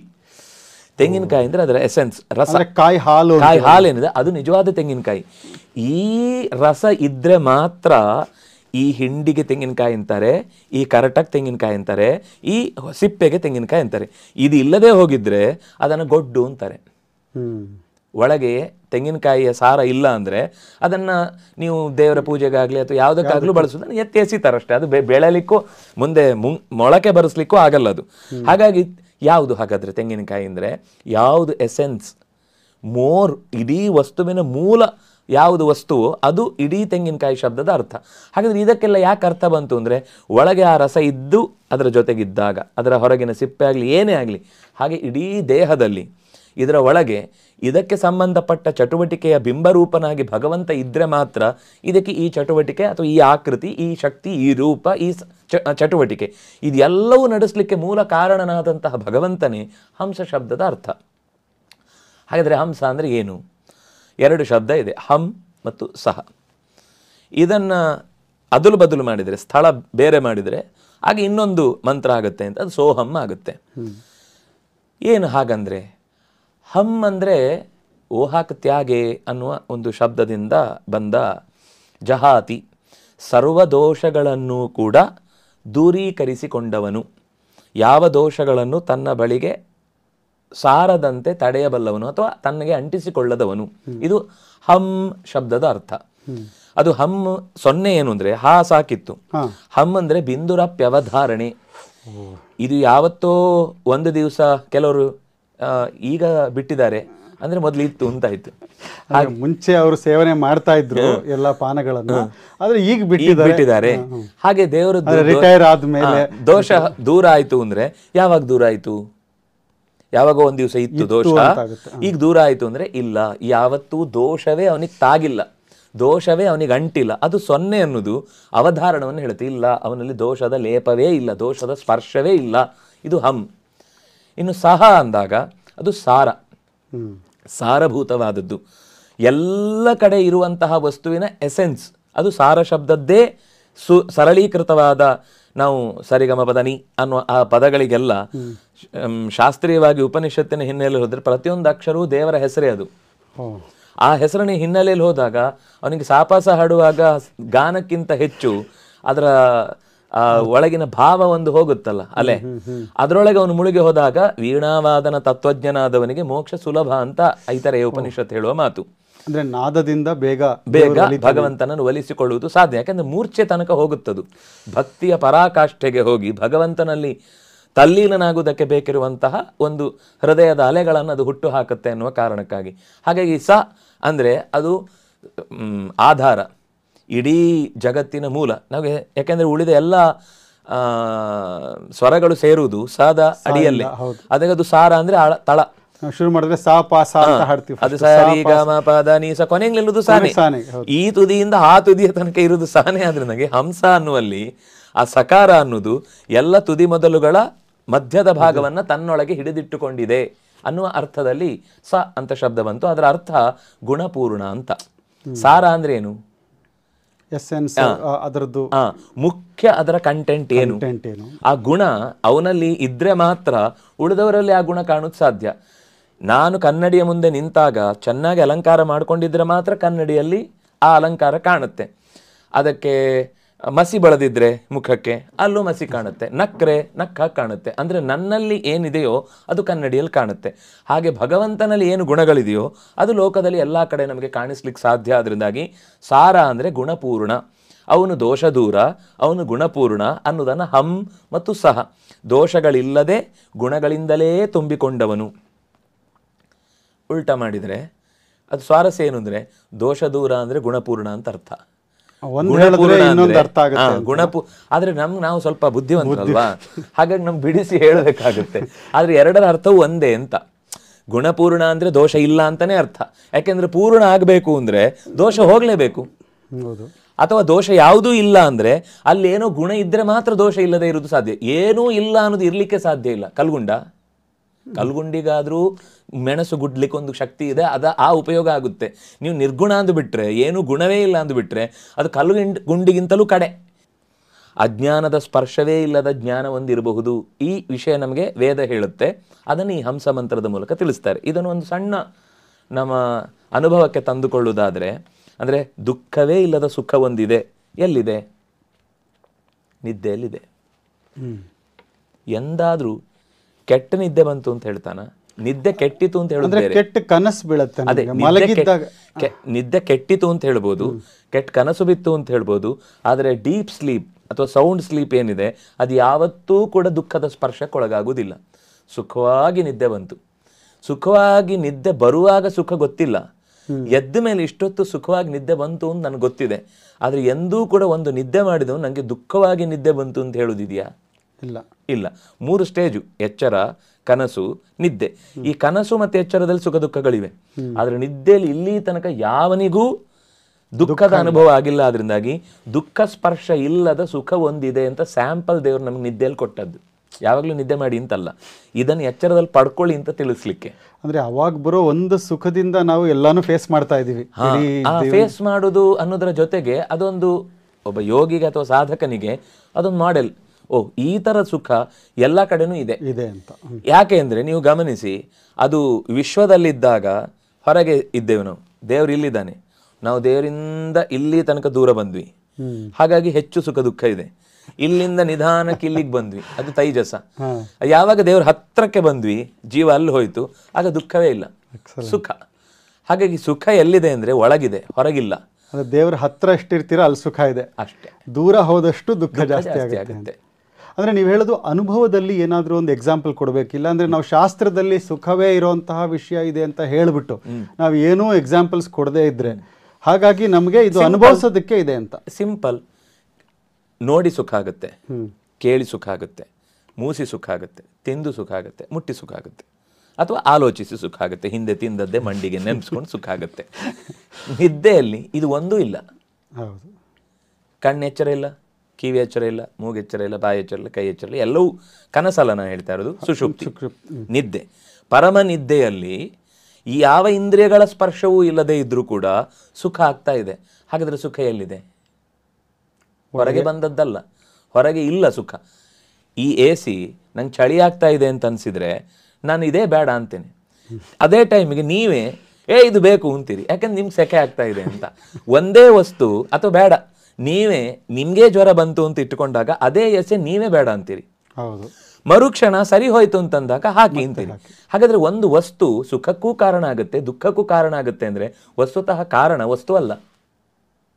ನಮ್ಮ ಒಳಗಿರುವಂತಹ ನನಗೆ ಬೇಕು ಅಂತ ಅನ್ಸಿದಾಗ ಅದು ಸುಖ, ನನಗೆ ಬೇಡ ಅನ್ಸಿದ್ರೆ ದುಃಖ. ಒಂದೇ ವಸ್ತು, ಎರಡೂ ಅಂಶಗಳು ಕೂಡ ಒಂದು ವಸ್ತುವಿನಲ್ಲಿ ಆಗುತ್ತೆ ಅಂದ್ರೆ ಆ ವಸ್ತುವಿನಲ್ಲಿ ಸುಖವೋ ದುಃಖವೋ ಇಲ್ಲ, ಸುಖ ದುಃಖ ಇರುವುದಿಲ್ಲ. ನನಗದು ಇಷ್ಟ ಆದಾಗ ನಾನು ಅವನು ಎಷ್ಟೇ ದುರುಳನಾಗಿದ್ರು ಅವನನ್ನು ಸಹಿಸ್ಕೊಡ್ತೇನೆ, ಧೃತರಾಷ್ಟ್ರ ದುರ್ಯೋಧನನ್ನು ಸಹಿಸ್ಕೊಂಡಾಗೆ. ಇಲ್ಲ ಅಂದ್ರೆ ಆ ಮೊಸರಲ್ಲೂ ಕಲ್ಲುಂಟು ಅಂತ ಹುಡ್ಕೋನ್ ಆಗ್ತೇನೆ. ಹಾಗಾಗಿ ನಮಗೆ ಸುಖ ದುಃಖ ಹೊರಗಿಲ್ಲ, ಸುಖ ದುಃಖ ಇರುವುದು ಒಳಗೇನೆ. ನಾಸ್ತಿ ದುಃಖಾತ್ಮಕಂ ಕಿಂಚಿತ್, ನಾಸ್ತಿ ಕಿಂಚಿತ್ ಸುಖಾತ್ಮಕಂ ಮನಸಃ ಪರಿಣಾಮೋಯಂ ಸುಖ ದುಃಖಾದಿ ಲಕ್ಷಣ ಅಂತ ವಿಷ್ಣು ಪುರಾಣದ ಮಾತು. ದುಃಖ ಸುಖದ ವಸ್ತು ಇಲ್ಲ, ಅದು ದುಃಖವೂ ಕೊಡುವುದಿಲ್ಲ, ಸುಖವೂ ಕೊಡುವುದಿಲ್ಲ. ನೀನು ಅದರಿಂದ ಉಪಯೋಗ ಆಗತ್ತೆ ಅಂತ ಭಾವಿಸಿ ಕೂತಾಗ ನಿಂಗೆ ಅದು ಸುಖ ಆಗುತ್ತೆ. ನಿನಗೆ ಅದರಿಂದ ತೊಂದರೆ ಆಗುತ್ತೆ ಅಂತ ನೀನು ಮನಸ್ಸಲ್ಲಿ ಇಟ್ಕೊಂಡು ಕೂತ್ರೆ ನಿಂಗೆ ಅದು ದುಃಖ ಆಗುತ್ತೆ. ಹಾಗಾಗಿ ನೀನು ಒಳಗಿನಿಂದ ಅದು ಬೇಕು ಬೇಡಗಳ ಯೋಚನೆ ಮಾಡಿದಾಗ ಅದು ನಿನ್ನ ಸುಖ ದುಃಖಕ್ಕೆ ಕಾರಣ ಆಗುತ್ತೆ ಅಂತ. ಹಾಗಾಗಿ ನಮಗೆ ಈ ಎಚ್ಚರದಲ್ಲಿ ಆಗಲಿ, ನಿದ್ದೆಯಲ್ಲಾಗಲಿ ಅಥವಾ ಕನಸಿನಲ್ಲಾಗಲಿ, ಮೂರೂ ಕಾಲದಲ್ಲಿ ಯಾವಾಗಲೂ ಎಚ್ಚರ ಇರೋದು ಉಸಿರಾಟ. ಆ ಉಸಿರಾಟವನ್ನ ನಾವು ಮಾಡದೇ ಇದ್ರೂ ಅದು ಆಗ್ತಾ ಇದೆ ಅಂತ ಅನ್ನುವ ಕಾರಣಕ್ಕೋಸ್ಕರ ಅಲ್ಲಿ ಯಾರೋ ಒಬ್ಬ, ಅದು ಜಪ ಆಯ್ತು. ಈಗ ಯಾವುದು ಮತ್ತೆ ಮತ್ತೆ ಮಾಡ್ತಾ ಇರ್ತೋ ಅದು ಜಪ. ಉಸಿರಾಟ ಮತ್ತೆ ಮತ್ತೆ ಮಾಡ್ತಾರೆ, ಜಪ ಅಂತ ಯಾಕೆ ಕರೀತಾರೆ? ಈಗ ರಿಪೀಟ್ ಆಗಿರೋದು ಅಭ್ಯಾಸವೇ ಜಪ. ಇಲ್ಲಾಂದ್ರೆ ಜಪ ಅಂತ ಯಾಕೆ ಕರಿಬೇಕು ಉಸಿರಾಟವನ್ನ? ಕಾರಣವೇ ಇಲ್ಲ. ಇದ್ರ ಬಗ್ಗೆ ಯೋಚನೆ ಮಾಡಿರಲಿಲ್ಲ ನಾನು. ಅಂದ್ರೆ ರೆಪಿಟೇಷನ್ ಇಸ್ ಜಪ. ಜಪ ಅಂದ್ರೆ ಬರೀ ಮಂತ್ರ ಹೇಳೋದು ಅಲ್ಲ, ರಿಪಿಟೇಷನ್. ಅದನ್ನೇ ಮತ್ತೆ ಮತ್ತೆ ಈ ಹುಡುಗಿದೆ ಜಪ ಇವನಿಗೆ ಅಂತೆಲ್ಲ ನಾವು ಹೇಳ್ತೀವಿ. ನಾವು ಸಾಮಾನ್ಯ ಏನ್ ಮಾಡ್ತೇವೆ, ಬೋರ್ ಆಗುತ್ತೆ ಅಂತ ಬೇರೆ ಬೇರೆ ಬೇರೆ ಕಡೆ ಹೋಗ್ತೇವೆ. ಯಾರೋ ಒಬ್ಬ ಶಿಷ್ಯ, ಏನಾದ್ರೂ ನಿಮಗೆ ನಾನು ಗುರುದಕ್ಷಿಣೆ ಕೊಡಬೇಕು, ದಯವಿಟ್ಟು ಹೇಳಿ ಹೇಳಿ ಹೇಳಿ ಅಂತ ತುಂಬಾ ಕಾಡ್ತಿದ್ದ. ಸರಿ ಆಯ್ತು ಅಂತ ಹೇಳಿ, ನಂಗೊಂದು ಮನೆಯಲ್ಲಿ ಒಂದು ಬಾವಿ ಇಲ್ಲ, ತೋಡ್ಬಿಡು ಅಂತ. ಸರಿ ಅಂತ ಹೇಳ್ದ. ಗುರುಗಳು ಒಳಗೆ ಇದ್ರು, ಇವನು ಶಿಷ್ಯ ತೋಡ್ತಾ ಇದ್ದ. ಸಂಜೆ ತನಕನೂ ತೋಡ್ತಾನೆ ಇದ್ದ. ಗುರುಗಳು ಏನು ಇಷ್ಟೊತ್ತಾದ ತೋಡ ಇಲ್ಲ, ಕತ್ಲೆ ಕತ್ಲೆ ಆಗ್ತಿತ್ತು. ಮೆಟ್ಲು ತೆಗೆದು ಇಳಿತಾರೆ, ಸೀದಾ ಬಿದ್ರು. ಮೆಟ್ಲು ಎದುರುಗಡೆ ಒಂದು ಹೊಂಡ ತೋಡಿದ್ದ, ಆದ್ರೆ ಮುಳುಗ್ಲಿಲ್ಲ. 3 ಅಡಿ ಅಷ್ಟೇ ಎತ್ತರ ಇತ್ತು. ಸರಿ ಅಂತ ಹೇಗೋ ಎದ್ದು ಬಂದು ಇನ್ನೊಂದು ಹೆಜ್ಜೆ ಇಡ್ತಾರೆ, ಮತ್ತೊಂದು ಕಡೆ ಬಿದ್ರು. ಅವನ ಮನೆ ತುಂಬ ಎಲ್ಲಾ ಕಡೆ ಒಂದು 8-10 ಗುಂಡಿ ತೋಡಿಟ್ಟಿದ್ದ, 3 ಅಡಿದ್ದು. ಆಗ ಏನೋ ಮರ ಇದು, ಎಲ್ಲ ಕಡೆನೂ 3 ಅಡಿ ತೋಡಿದ್ರು ನೀರು ಬರಲಿಲ್ಲ. ಅದಕ್ಕೆ ಇಲ್ಲಿ ಸಿಗುತ್ತೋ ಅಲ್ಲಿ ಸಿಗುತ್ತೋ ಅಲ್ಲಿ ಸಿಗುತ್ತೋ ಅಂತ ನಾನು ಯೋಚನೆ ಮಾಡ್ತಾ ಇದ್ದೆ. ಅದಕ್ಕೋಸ್ಕರ ಈ ಥರ ಆಯಿತು. ಇಲ್ಲ ಮುಚ್ಚಿ ಕೊಡ್ತೀನಿ. ಅಯ್ಯೋ ಮುಚ್ಚೋದು ಸಮಸ್ಯೆ ಇರಲಿ, ನೀನು ಇದೇ ಒಂದು 8 ಕಡೆ ತೋಡಿದ್ದನ್ನು 24 ಅಡಿ ಒಂದೇ ಕಡೆ ತೋಡಿದ್ದಿಂದ್ರೆ ನಿಂಗೆ ಅಲ್ಲಿ ನೀರು ಬರ್ತಿತ್ತು, ನೀನೊಂದು ಕೇಳಬಾರ್ದು ದೊಡ್ಡವ್ರ ಹತ್ರ ಅಂತ ಅವನು ಕೇಳ್ತಾನೆ. ಅಂದರೆ ನಮ್ಮ ಶ್ರಮ, ನಾವು ಅದೂ ಚೂರು ಮಾಡೋದು ಇದೂ ಚೂರು ಮಾಡೋದು ಎಲ್ಲ ಅಲ್ಲಲ್ಲಲ್ಲಿ ನಮ್ಮ ಮಾನಸಿಕ ಶ್ರಮವನ್ನು ಅಥವಾ ಅದರ ತಾಕತ್ತನ್ನು ಡಿವೈಡ್ ಮಾಡಿ ಹಾಕಿರೋದ್ರಿಂದ ನಮಗೆ ಯಾವುದನ್ನು ಪೂರ್ಣವಾಗಿ ಸಿದ್ಧಿಸಿಕೊಳ್ಳಿಕ್ಕೆ ಸಾಧ್ಯ ಇಲ್ಲ. ಆದರೆ ಈ ಉಸಿರಾಟ ಹಾಗಲ್ಲ. ಇದು ಒಂದೇ ವಿಷಯವನ್ನು 24 ಗಂಟೆ 30 ದಿನ 12 ತಿಂಗಳು 100 ವರ್ಷದ ಆಯುಷ್ಯದಲ್ಲಿ ಒಂದೇ ಥರ ರಿಪೀಟ್ ಆಗ್ತಾ ಇರ್ತದೆ, ನಾವು ಮಾಡದೇ ಇದ್ರು. ಅದನ್ನೇ ಅರ್ಥ ಮಾಡಿದ್ರೆ ನಿಲ್ಸೋ ಹಾಗಿಲ್ಲ, ಬೋರ್ ಆಯ್ತು ನಿಲ್ಸೋ ಹಂಗಿಲ್ಲ. ಮತ್ತೆ ಅದು ನಿಲ್ಲಿಸಿದ್ರೆ ಅವನೇ ಇರುವುದಿಲ್ಲ. ಅದರಿಂದ ಹೊಸ ಕೆಲವ್ರಿಗೆ ಏನು ಅಂದರೆ, ಸ್ವಲ್ಪ ದಿವಸ ಚಿತ್ರಕಲೆ ಅಂತ ಹೋದ್ರು, ಅಲ್ಲೇನೋ ಸೆಟ್ ಆಗಲಿಲ್ಲ. ಯಾವುದೋ ಒಂದು ಸಂಗೀತಕ್ಕೆ ಹೋದರು, ಅದು ಯಾವುದೋ ಕಾಂಪಿಟೇಷನಲ್ಲಿ ಅವರನ್ನು ಸೇರಿಸ್ಕೊಳ್ಳಿಲ್ಲ. ಒಂದೊಂದು ಎಲ್ಲನೂ ಕಲಿತಾರೆ. ಇದು ಜಾಕ್ ಆಫ್ ಆಲ್. ನಾವು ಈ ಫೈನಾನ್ಷಿಯಲ್ ವರ್ಲ್ಡಲ್ಲಿ ನೀವು ಹೇಗೆ ಇನ್ಕಮ್ ಇನ್ಕ್ರೀಸ್ ಮಾಡ್ಕೋಬೇಕು ಅಂದರೆ ನಾವು ಹೇಳ್ತೀವಿ, ನಿಮಗೆ ಸ್ಕಿಲ್ ಇರಬೇಕು. ಯಾವುದಾದ್ರು ಸ್ಕಿಲ್ ಹೆಂಗೆ ಬಿಲ್ಡ್ ಮಾಡೋದು ಅಂದರೆ, ಒಂದೇ ಕೆಲಸನ ಒಂದು 10 ವರ್ಷ ಮಾಡಿ. ಕ್ಲರ್ಕ್ ಆದರೆ ಒಳ್ಳೆ ಕ್ಲರ್ಕ್ ಆಗ್ತೀರಾ, ಒಳ್ಳೆ ಸೈಂಟಿಸ್ಟ್ ಆದರೆ ಒಂದೇ ವಿಷಯದ ಬಗ್ಗೆ ಮಾಡಿ ಅಂತ ಹೇಳ್ತೀವಿ. ಅಂದರೆ ಅವ್ರು ಮಾಡೋದೇ ಜಪ. ಹೌದು, ಅಂದ್ರೆ ರಿಪೀಟೆಡ್ಲಿ ಏನ್ ಮಾಡ್ತಾರೆ ಅದೇ ಜಪ ಅಂತ ತಾವು ಹೇಳ್ತೀವಿ. ಅದನ್ನ ತಿಳಿದು ಮಾಡಿದ್ರೆ ಆಗ ಜಪ ಅನ್ನೋದು ಪೂರ್ಣ ಆಗುತ್ತೆ. ಇಲ್ಲಾಂದ್ರೆ ಬರೀ ಅದನ್ನ ಜಪ ಅಂತ ಕರೆಯುವುದಿಲ್ಲ. ಜಪ ಅಂದ್ರೆ ಕೇವಲ ರಿಪೀಟೆಡ್ ಮಾತ್ರ ಅಲ್ಲ, ಅರ್ಥಪೂರ್ಣವಾಗಿ ರಿಪೀಟ್ ಮಾಡಿದ್ರೆ, ಇನ್ವಾಲ್ವ್ಮೆಂಟ್ ವಿತ್ ನಮ್ಮ ಅರ್ಥ ತಿಳಿದು ಆಸಕ್ತಿ ಇದ್ದು ಅದರ ಬಗ್ಗೆ ಬೇಸರ ಇಲ್ಲದೆ ಇದು ನನ್ನ ಕರ್ತವ್ಯ ಅನ್ನುವ ಭಾವದಿಂದ ಮಾಡಿದಾಗ ಅದು ಜಪ ಆಗುತ್ತೆ. ಈ ಉಸಿರಾಟ ಅರ್ಥ ತಿಳಿದಾಗ ಜಪ ಆಗುತ್ತೆ ಅಂತ ಹೇಳುದವ್ರು. ಇಲ್ಲಾಂದ್ರೆ ಉಸಿರಾಟ ಮಾಡಿದವ್ರಿಗೆ ಎಲ್ಲರಿಗೂ ಮೋಕ್ಷ ಕೊಡ್ಬೇಕಿತ್ತಲ್ಲ, ಹಾಗೆ ಕೊಡ್ಲಿಲ್ಲ. ಯಾಕೆಂದ್ರೆ ಅವನಿಗೆ ತಿಳಿದೇ ಇಲ್ಲ. ಸೊ ಅಲ್ಲಿ ನೀವು ಆ ಹಂಸದ ಅರ್ಥ ಬೇಕು ಅನ್ನೋದನ್ನ ಹೇಳಲಿಕ್ಕೋಸ್ಕರ ಆ ಶಬ್ದವನ್ನು ಬಳಸಿದ್ದು. ಸರಿ, ಉಸಿರಾಟಕ್ಕೂ ಈ ಹಂಸಕ್ಕೆ ಏನು ಸಂಬಂಧ? ಉಸಿರಾಟ ಆಗ್ತಾ ಇದೆ ಅಂತ ಇಟ್ಕೊಳ್ಳಿ, ಹಂಸನೂ ಒಂದ್ ಕಡೆ ಇದೆ ಅಂತ ಇಟ್ಕೊಳ್ಳಿ. ನೀವು ಈ ಹಂಸಕ್ಕೂ ಉಸಿರಿಗೆ ಏನು ಸಂಬಂಧ ಹೇಳ್ತಿದ್ರಿ? ಅದು ನಮಗೊಂದು ಉಸಿರಾಡುವಾಗ ಅದನ್ನ ಗಂಭೀರವಾಗಿ ಗಮನಿಸಿದ್ರೆ ಅಂತ ಪೂರ್ತಿ ಉಸಿರು ಒಳಗೆ ತಗೊಳ್ಳುವಾಗ ಒಂದು ಹಂಕಾರ ಕೇಳಿಸುತ್ತೆ. ಉಸಿರು ಒಳಕ್ಕೆ ಹೋಗ್ತಾ ಇದೆ ಅಂತಂದಾಗ, ಯಾಕೆಂದ್ರೆ ಅದು ಪ್ರಾಣಶಕ್ತಿ ಒಳಗೆ ಹೋಗುವುದು ಅಂದ್ರೆ ಒಳಗಿನ ಕೊಳೆಯನ್ನು ತೆಗೆಯುವುದು ಅಂತ ಅರ್ಥ. ಅದು ಅಟ್ಯಾಕ್ ಮಾಡ್ತಾ ಇದೆ, ಒಳಗೆ ದಬ್ಬುತ್ತಾ ಇದೆ, ದೋಷ ದೂರ ಒಟ್ಟು ಮತ್ತೆ ವಾಪಸ್ ಅದನ್ನ ಹೊರಕ್ಕೆ ಬಿಡ್ತಾ ಇದೆ ಅಂದ್ರೆ ಆ ಪ್ರಾಣಶಕ್ತಿಯನ್ನು ಒಳಗೆ ತುಂಬಿಸಿ ಕೊಳೆಯನ್ನು ಹೊರಗೆ ಹಾಕ್ತದೆ. ನಾನು ಅದಕ್ಕೆ ಹೇಳಿದ್ದು, ದೋಷ ದೂರ ಅಂದ್ರೆ ಗುಣಪೂರ್ಣ ಅಂತನೂ ಅರ್ಥ, ಗುಣಪೂರ್ಣ ಅಂದ್ರೆ ದೋಷ ದೂರ ಅಂತನೂ ಅರ್ಥ. ಎರಡೂ ಪ್ರಕ್ರಿಯೆ ಇದೆ. ಉಸಿರು ಒಳಗೆ ತಗೊಳ್ಳುವಾಗ ಶಕ್ತಿ ಒಳಗೆ ಹೋಗ್ತಾ ಇದೆ ಅಂತ ಗುಣಪೂರ್ಣ ಅಂತ ಅನ್ಕೋಬಹುದು, ಆದ್ರೆ ಒಳಗಿನ ಕೊಳೆ ಹೋಗ್ಲಿಕ್ಕೆ ಅದು ಅದೇ ಪ್ರೊಸೆಸ್ ಕೆಲಸ ಮಾಡ್ತಾ ಇದೆ, ಅದಕ್ಕೆ ದೋಷ ದೂರ ಅಂತನೂ ಅನ್ಕೋಬಹುದು. ಆದ್ರೆ ಹೊರಗೆ ಬಿಡುವಾಗ ಅದು ಸಹ್ ಅಂತ ಕೇಳುತ್ತೆ. ಆ ಸಹ್ ಅನ್ನೋದು ಒಳಗಿನಿಂದ ಇರುವ ಸಾರ ರೂಪನ. ಈಗ ಕೊಳೆ ಹೋದಾಗ ಏನಾಯ್ತು? ಆನಂದ ಆಯ್ತು. ಈಗ ಒಂದು ಉಸಿರು, ಈಗ ದೊಡ್ಡ ಬಾಯಿ ತೆಗಿತಾವೆಲ್ಲ ಕೆಲವೊಮ್ಮೆ ಆಕಳಿಕೆ ಅಂತ, ಆವಾಗ ಆನಂದ ಆಗುತ್ತೆ ಒಂದ್ಸಲ. ಯಾಕೆ ಆಗಿತ್ತು ಅಂದ್ರೆ ಲ್ಯಾಕ್ ಆಗಿತ್ತು ಒಳಗೆ, ಅದು ಹೋಯ್ತು ಆಚೆ. ಒಳಗೆ ಶಕ್ತಿ ಕುಸಿತ ಆಗಿತ್ತು. ಯಾಕೆ ಔದಾಸೀನ್ಯ ಬರುತ್ತೆ ಅಥವಾ ಆಕಳಿಕೆ ಬರುತ್ತೆ ಅಂದರೆ ನಮ್ಗೆ ಒಳಗೆ ಪ್ರಾಣಶಕ್ತಿ ಸಾಕಾಗ್ತಾ ಇರುವುದಿಲ್ಲ, ಅದರಿಂದಾಗಿ ಔದಾಸೀನ್ಯ ಬರುದು. ಹಾಗಾಗಿ ಈ ಕೆಲಸ ಈಗ ಬೇಡಪ್ಪ ಸಾಕು ಅಂತ ನಿಲ್ಸೋಣ ಅಂತ ನಾವು ದೊಡ್ಡದಾಗಿ ಬಾಯಿ ತಗೊಂಡಾಗ ಅದು ಜಾಸ್ತಿ ಪ್ರಾಣಶಕ್ತಿಯನ್ನು ಒಳಗೆ ತಗೊಳುತ್ತೆ. ಆ ಒಳಗೆ ಜಾಸ್ತಿ ಪ್ರಾಣಶಕ್ತಿ ತಗೊಂಡಾಗ ಈಗ ಒಂದು ಸರ್ತಿ ಅದು ನಮ್ಮಲ್ಲಿ ಏನಾಗಿದೆ ಅಂದರೆ ನಮಗೆ ಕೂಡುವುದೇ ಅಭ್ಯಾಸ ಗೊತ್ತಿಲ್ಲ. ನಾವು ಯಾವಾಗಲೂ ಹೀಗೆ ಕೂತಿರೋದು, ಅದು ಈ ಅಡ್ಡ ಬೆಂಡಾದ ಹಾಗೆ ಒಳಗೆ ಪೂರ್ತಿ ಗಾಳಿ ಹೋಗ್ಲಿಕ್ಕೆ ಬಿಡುವುದಿಲ್ಲ ನಾವು. ಅದರಿಂದಾಗಿ ಇನ್ನೂ ಉಳಿದ ಒಳಗಿನ ಕೊಳೆಯ ಭಾಗ ಅದು ಯಾವತ್ತೂ ಹೊರಗೆ ಹೋಗುವುದೇ ಇಲ್ಲ.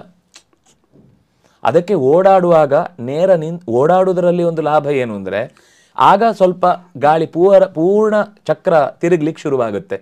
ಕೂತಿದ್ದಾಗ ನಾವು ಸ್ವಲ್ಪ ಔದಾಸೀನ್ಯ ಜಾಸ್ತಿ ಆದ್ರಿಂದಾಗಿ ಆಗ ನಿಂತಿದ್ರೆ ನಿದ್ದೆ ಬರಲ್ಲ ನೋಡಿ, ಕೆಲಸ ಓಡಾಡ್ತಾ ಇದ್ದಾಗ. ಯಾಕೆಂದ್ರೆ ಸರ್ಕ್ಯುಲೇಟ್ ಚೆನ್ನಾಗಿ ಆಗ್ತಾ ಇರುತ್ತೆ, ಆಕ್ಸಿಜನ್ ಅಂದ್ರೆ ಬ್ಯಾಕ್ ಸ್ಟ್ರೈಟ್ ಇರುತ್ತೆ, ಸ್ಪೈನಲ್ ಕಾರ್ಡ್, ಹಾಗಾಗಿ ನಮಗೆ ಅದು ಪೂರ್ತಿ ಖಾಲಿ ಆಗುತ್ತೆ. ಉಸಿರಾಟದ ಮುಖ್ಯ ಗುಟ್ಟೆ ಅದು. ನೀವು ಎಷ್ಟು ಗಾಳಿ ಪೂರ್ತಿ ಹೊರಗೆ ಬಿಟ್ಟು ಪೂರ್ತಿ ಒಳಗೆ ತಗೊಳ್ತೀರಿ ಅಂತ ಒಂದು ಸಾಮಾನ್ಯ ಪ್ರಜ್ಞೆಯಿಂದ ನೀವು ಉಸಿರಾಡಿದರೆ ಎಷ್ಟೋ ರೋಗ ತಾನಾಗಿಯೇ ಹೊರಗೆ ಹೋಗುತ್ತೆ. ನಮ್ಮಲ್ಲಿ ಇವತ್ತು ಎಲ್ಲವೂ ಸುಲಭ ಮಾಡಿಕೊಳ್ಳಿಕ್ಕೋಸ್ಕರ ಅದು ಕೂಡುದು ಅಂದರೆ ಕೇವಲ ಹೀಗೆ ಕೂಡುದು ಮಾತ್ರ ಅಲ್ಲ, ನಾವು ಒಂದು ಆಸನ ಹಾಕಿ ಕೂಡುವುದು ಮುಖ್ಯ ಆಗುತ್ತೆ. ನಮ್ಮಲ್ಲಿ ಏನಾಗಿದೆ ಇವತ್ತು ಆಧುನಿಕ ವ್ಯವಸ್ಥೆ ಅಡಿಯಲ್ಲಿ ಕಾಟಲ್ಲಿ ಕೂತಿರ್ತೇವೆ, ಇಳಿದ್ರೆ ಕಾಲು ಮತ್ತೆ ಕೂತ್ವಿ ಅಲ್ಲೇ, ಶೌಚಕ್ಕೆ ಹೋದ್ರು ಮತ್ತು ಅಲ್ಲೂ ಹಾಗೇನೆ, ಟೇಬಲ್ ಊಟಕ್ಕೆ ಕೂತ್ರು ಅಲ್ಲೂ ಹಾಗೇನೆ, ಗಾಡಿಯಲ್ಲಿ ಕೂತ್ರು ಅಲ್ಲೂ ಹಾಗೇನೆ, ಆಫೀಸಲ್ಲಿ ಕೂತ್ರು ಅಲ್ಲೂ ಹಾಗೇನೆ, ವಾಪಸ್ ಬಂದು ಮತ್ತೆ ಮಲಗುವಾಗಲೂ ಹಾಗೇನೆ. ಚಾಚಿದಾಗ ಮಾತ್ರ ಒಂದು ಕಾಲು ಸ್ಟ್ರೈಟ್ ಇರುತ್ತೆ ಅಂತ ಬಿಟ್ಟರೆ ನೆಲದಲ್ಲಿ ಕೂಡುವ ಅಭ್ಯಾಸವೇ ತಪ್ಪಿ ಹೋಗಿದ್ರಿಂದ ನಮಗೆ ಅದು ಯಾವ ರೀತಿ ಗಾಳಿ ಕೆಲಸ ಮಾಡಬೇಕು ಒಳಗೆ ದೇಹಕ್ಕೆ ಬೇಕಾದದ್ದು ಆ ಪ್ರವೃತ್ತಿ ಕ್ಲೀನಾಗಿ ನಡೆಯುವುದಿಲ್ಲ. ಪದ್ಮಾಸನ ಅನ್ನೋದು ನೀವು ಕೂತ್ರೆ ಯಾಕಷ್ಟು ಎಲ್ಲದಕ್ಕಿಂತಲೂ ಅದಕ್ಕೆ ಹೆಚ್ಚು ಮಹತ್ವ ಅಂದರೆ ನೀವು ಪದ್ಮಾಸನದಲ್ಲಿ ಬೆನ್ನು ಬೆಂಡಾಗಿ ಕೂಡ್ಲಿಕ್ಕೆ ಆಗುದೇ ಇಲ್ಲ. ಉಳಿದ ಎಲ್ಲ ಆಸನಗಳಲ್ಲೂ ಸುಖಾಸನ ಒಳ್ಳೇದೇ, ಆದ್ರೆ ಅದು ಸ್ವಲ್ಪ ಹೊತ್ತಾದ್ಮೇಲೆ ಹೀಗಾಗುತ್ತೆ. ವಜ್ರಾಸನ ಕೂತ್ರು ಹಾಗೆ ಆಗುತ್ತೆ, ವೀರಾಸನದಲ್ಲಿ ಕೂತ್ರು ಹಾಗೆ ಆಗುತ್ತೆ. ಆದ್ರೆ ಪದ್ಮಾಸನ ನಿಮ್ಮನ್ನ ಈ ಜಾಗದಿಂದ ಅದು ಬೆಂಡಾಗ್ಲಿಕ್ಕೆ ಬಿಡುವುದೇ ಇಲ್ಲ. ಹಾಗಾಗಿ ಅದು ಹೆಚ್ಚು ನಮಗೆ ಪ್ರಾಣಾಯಾಮದ ಫಲವನ್ನು ಕೊಡಲಿಕ್ಕೆ ಆ ಆಸನ ಅಥವಾ ಅದು ಸಿದ್ಧಿಗಾಗಲಿ ಅಥವಾ ಇನ್ಯಾವುದಕ್ಕೆ ಆಗಲಿ ಹೆಚ್ಚು ಉಪಕಾರಕ ಅಂತ ಹೇಳುವುದು ಈ ಕಾರಣಕ್ಕಾಗಿ. ಹಾಗಾಗಿ ಹಂ ಅನ್ನೋದು ಉಸಿರು ತೆಗೆದುಕೊಳ್ಳುವುದು, ಸಹ್ ಅನ್ನೋದು ಹೊರಕ್ಕೆ ಉಸಿರು ಬಿಡುವುದು ಅನ್ನುವ ಈ ಎಚ್ಚರ ಬಂದಾಗ ಗಾಳಿಯಲ್ಲಿ ಒಳಕ್ಕೆ ಹೋಗುವ ಶಕ್ತಿ ಸಾತ್ವಿಕ ಶಕ್ತಿ ಆಗಿರುತ್ತೆ, ಅದು ಪ್ರಾಣ ತುಂಬಿರುತ್ತೆ. ಪ್ರಾಣಶಕ್ತಿ ಸಾತ್ವಿಕವಾಗಿ ಒಳಕ್ಕೆ ಹೋಗ್ತಾ ಇದೆ ಅಂತ ನಾನು ಭಾವಿಸಿ ಉಸಿರಾಡುವುದು ಅಂತಂದರೆ ನನ್ನೊಳಗೆ ಶಕ್ತಿಯನ್ನು ಜಾಗೃತಗೊಳಿಸಿಕೊಳ್ಳುವುದು. ಒಳಗಿನ ಕೊಳೆಯನ್ನು ಹೊರಕ್ಕೆ ಬಿಡುವುದು ಅದು ಅಪಾನ ಶಕ್ತಿ. ಅಪಾನ ಅಂದರೆ ಅಪನಯತಿ, ಹೊರಕ್ಕೆ ಎಸೆಯುತ್ತೆ. ಅದು ಒಳಗೆ ಇದ್ದ ಕೊಳೆಯನ್ನು ನಾವು ಅದನ್ನೇ ಆಮ್ಲಜನಕ, ಇಂಗಾಲದ ಡೈಆಕ್ಸೈಡ್ ಅಂತ ಇನ್ನೊಂದು ಭಾಷೆಯಲ್ಲಿ ಹೇಳ್ತೀವಿ ಅಷ್ಟೇ. ಆ ಆಮ್ಲಜನಕ ಅಂತ ಅನ್ನೋದು ನಮಗೆ ಶಕ್ತಿ ಪೂರಕ, ಅದು ಸಾತ್ವಿಕ. ಇಂಗಾಲದ ಡೈಆಕ್ಸೈಡ್ ಅಂತ ಅನ್ನೋದು ಒಳಗಿದ್ದ ತಾಮಸ ಪ್ರಭಾವ ಅಥವಾ ಕೊಳೆ, ದೇಹಕ್ಕೆ ಅನಗತ್ಯವಾದ ಸಂಗತಿಗಳನ್ನೆಲ್ಲ ಅದು ಹೊರಕ್ಕೆ ಹಾಕ್ತಾ ಇದೆ. ಇದೇ ಎಚ್ಚರ, ಇದು ಅಧ್ಯಾತ್ಮ ಇಲ್ಲದೇ ಹೋದರೂ ಉಸಿರಾಟ ಆಡುವಾಗ ನನ್ನೊಳಗಿನ ಕೆಟ್ಟ ಯೋಚನೆಗಳೆಲ್ಲ ಹೊರಗೆ ಹೋಗ್ತಾ ಇದೆ, ನನ್ನಲ್ಲಿ ಒಳಗೆ ಪ್ರಾಣದ ಶಕ್ತಿಯಿಂದಾಗಿ ಸಾತ್ವಿಕವಾದ ಧನಾತ್ಮಕವಾದ ಚಿಂತನೆ ಒಳಗೆ ಬರ್ತಾ ಇದೆ ಅಂತ ನಾನು ಚಿಂತಿಸಿ ಉಸಿರಾಡಿದ್ರೂ ಫಲ ಕೊಡುತ್ತೆ. ಈಗ ಎಷ್ಟೊಂದು ಜನ ಪ್ರಾಣಾಯಾಮಗಳು ಮಾಡ್ತಾರೆ, ಅದರಲ್ಲಿ ಇದನ್ನೇ ಮಾಡ್ತಾರೆ, ಅದೇನು ಭಗವದ್ ಅನುಸಂಧಾನದಿಂದ ಪ್ರಾಣಾಯಾಮ ಅನ್ನೋದು ಯಾವುದು ಇದುವರೆಗೆ ಅವರು ಈಶ್ವರ ಪ್ರಣಿಧಾನ ದುವಾ, ಅವ್ರಿಗೆ ಈಶ್ವರನ ಪ್ರಣಿಧಾನ ಇದ್ರೂ ಆಗತ್ತೆ, ಇರ್ಲೇಬೇಕು ಅಂತಿಲ್ಲ. ಹಾಗಾಗಿ ಆ ಯೋಗದಲ್ಲಿ ಕೆಲವೊಮ್ಮೆ ದಾರಿ ತಪ್ಪುವ ಸಾಧ್ಯತೆಗಳು ಜಾಸ್ತಿ, ಭಗವತ್ ಪ್ರಜ್ಞೆ ಇಲ್ಲದೆ. ಯಾಕೆಂದ್ರೆ ಧ್ಯಾನಂ ನಿಶ್ಚಿತ ತತ್ವಸ್ಯ, ತತ್ವದ ಬಗೆಗಿನ ನಿಶ್ಚಿತವಾದ ಮತಿ ಇದ್ದಾಗ ಮಾತ್ರ ಅವನು ಧ್ಯಾನ ಮಾಡ್ಲಿಕ್ಕಾಗುತ್ತೆ. ಕತ್ತಲೆಯನ್ನು ಧ್ಯಾನ ಮಾಡಿ ಏನ್ ಮಾಡುದು? ಮೊದಲೇ ಅವನು ಗೂಬೆ ಕತ್ತಲೆಯಲ್ಲೇ ಇದ್ದಾನೆ ಒಳಗಿಂದ, ಈಗೇನ್ ಧ್ಯಾನ ಮಾಡುದು? ವಿಷಯದ ಒಂದು ಬೆಳಕು ನೋಡಿ ಅಂದ್ರೆ ಇದರಲ್ಲಿ ಕ್ರಿಯೇಟ್ ಮಾಡ್ಕೋಬೇಕು ನಾವೇ. ಬೆಳಕು ಕ್ರಿಯೇಟ್ ಮಾಡೋದು ಮಾತ್ರ ಅಲ್ಲ, ಭಗವಂತ ಅಂತಂದಾಗ ನಮಗೆ ಭಗವಂತ ಇದ್ದಾನೆ ಅಂದ್ರೆ ಅದು ಬೆಳಕೆ, ಅದು ಹೌದು.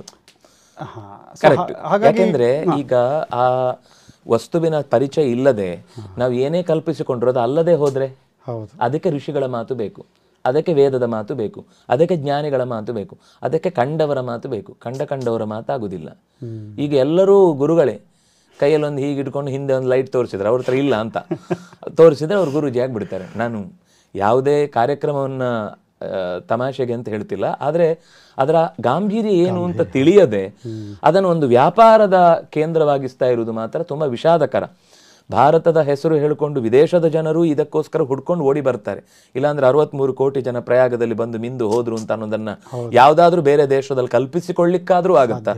ಅದು ಯಾವುದೇ ತರದ ಈಗ ಅದು ನಮಗೆ ಸ್ವಲ್ಪ ಜನರ ಒತ್ತಡದಿಂದಾಗ ಹಾಗನ್ಸುತ್ತೆ. ಹಿಂದೆ ಹೀಗೆ ನಡೀತಾ ಇತ್ತು, ಇಷ್ಟೆಲ್ಲ ವ್ಯವಸ್ಥೆ ಬೇಕಿತ್ತ? ಜನರಲ್ಲೇ ಒಂದು ಸಹಜವಾದ ಒಂದು ಶಿಸ್ತಿದೆ. ಅವರವರ ಸಮಯಕ್ಕೆ ಅವ್ರವ್ರು ಬಂದು ಮಾಡ್ಕೊಂಡು ಹೋಗ್ತಾ ಇರ್ತಾರೆ, ಯಾರು ಯಾರನ್ನೂ ತಡೆಯುವುದೇ ಇಲ್ಲ. ನಮ್ಮ ಎಷ್ಟೋ ಊರುಗಳಲ್ಲೆಲ್ಲ ಉತ್ಸವ ನಡೆಯುವುದಿಲ್ವಾ? ಹಾಗೆ ಒಂದು ಶಿಸ್ತು ಈ ಉಸಿರಾಟಕ್ಕೂ ಇದೆ. ನಮಗೆ ಗೊತ್ತಿಲ್ಲದೇನೆ ನಮಗೆ ದೇಹಕ್ಕೆ ತೊಂದರೆ ಆದಾಗ ಅದಕ್ಕೆ ಅದು ಮಲಗುವ ಕೆಲಸವನ್ನು ಅಷ್ಟು ಮುಖ್ಯ ಅಂತ ಹೇಳೋದು.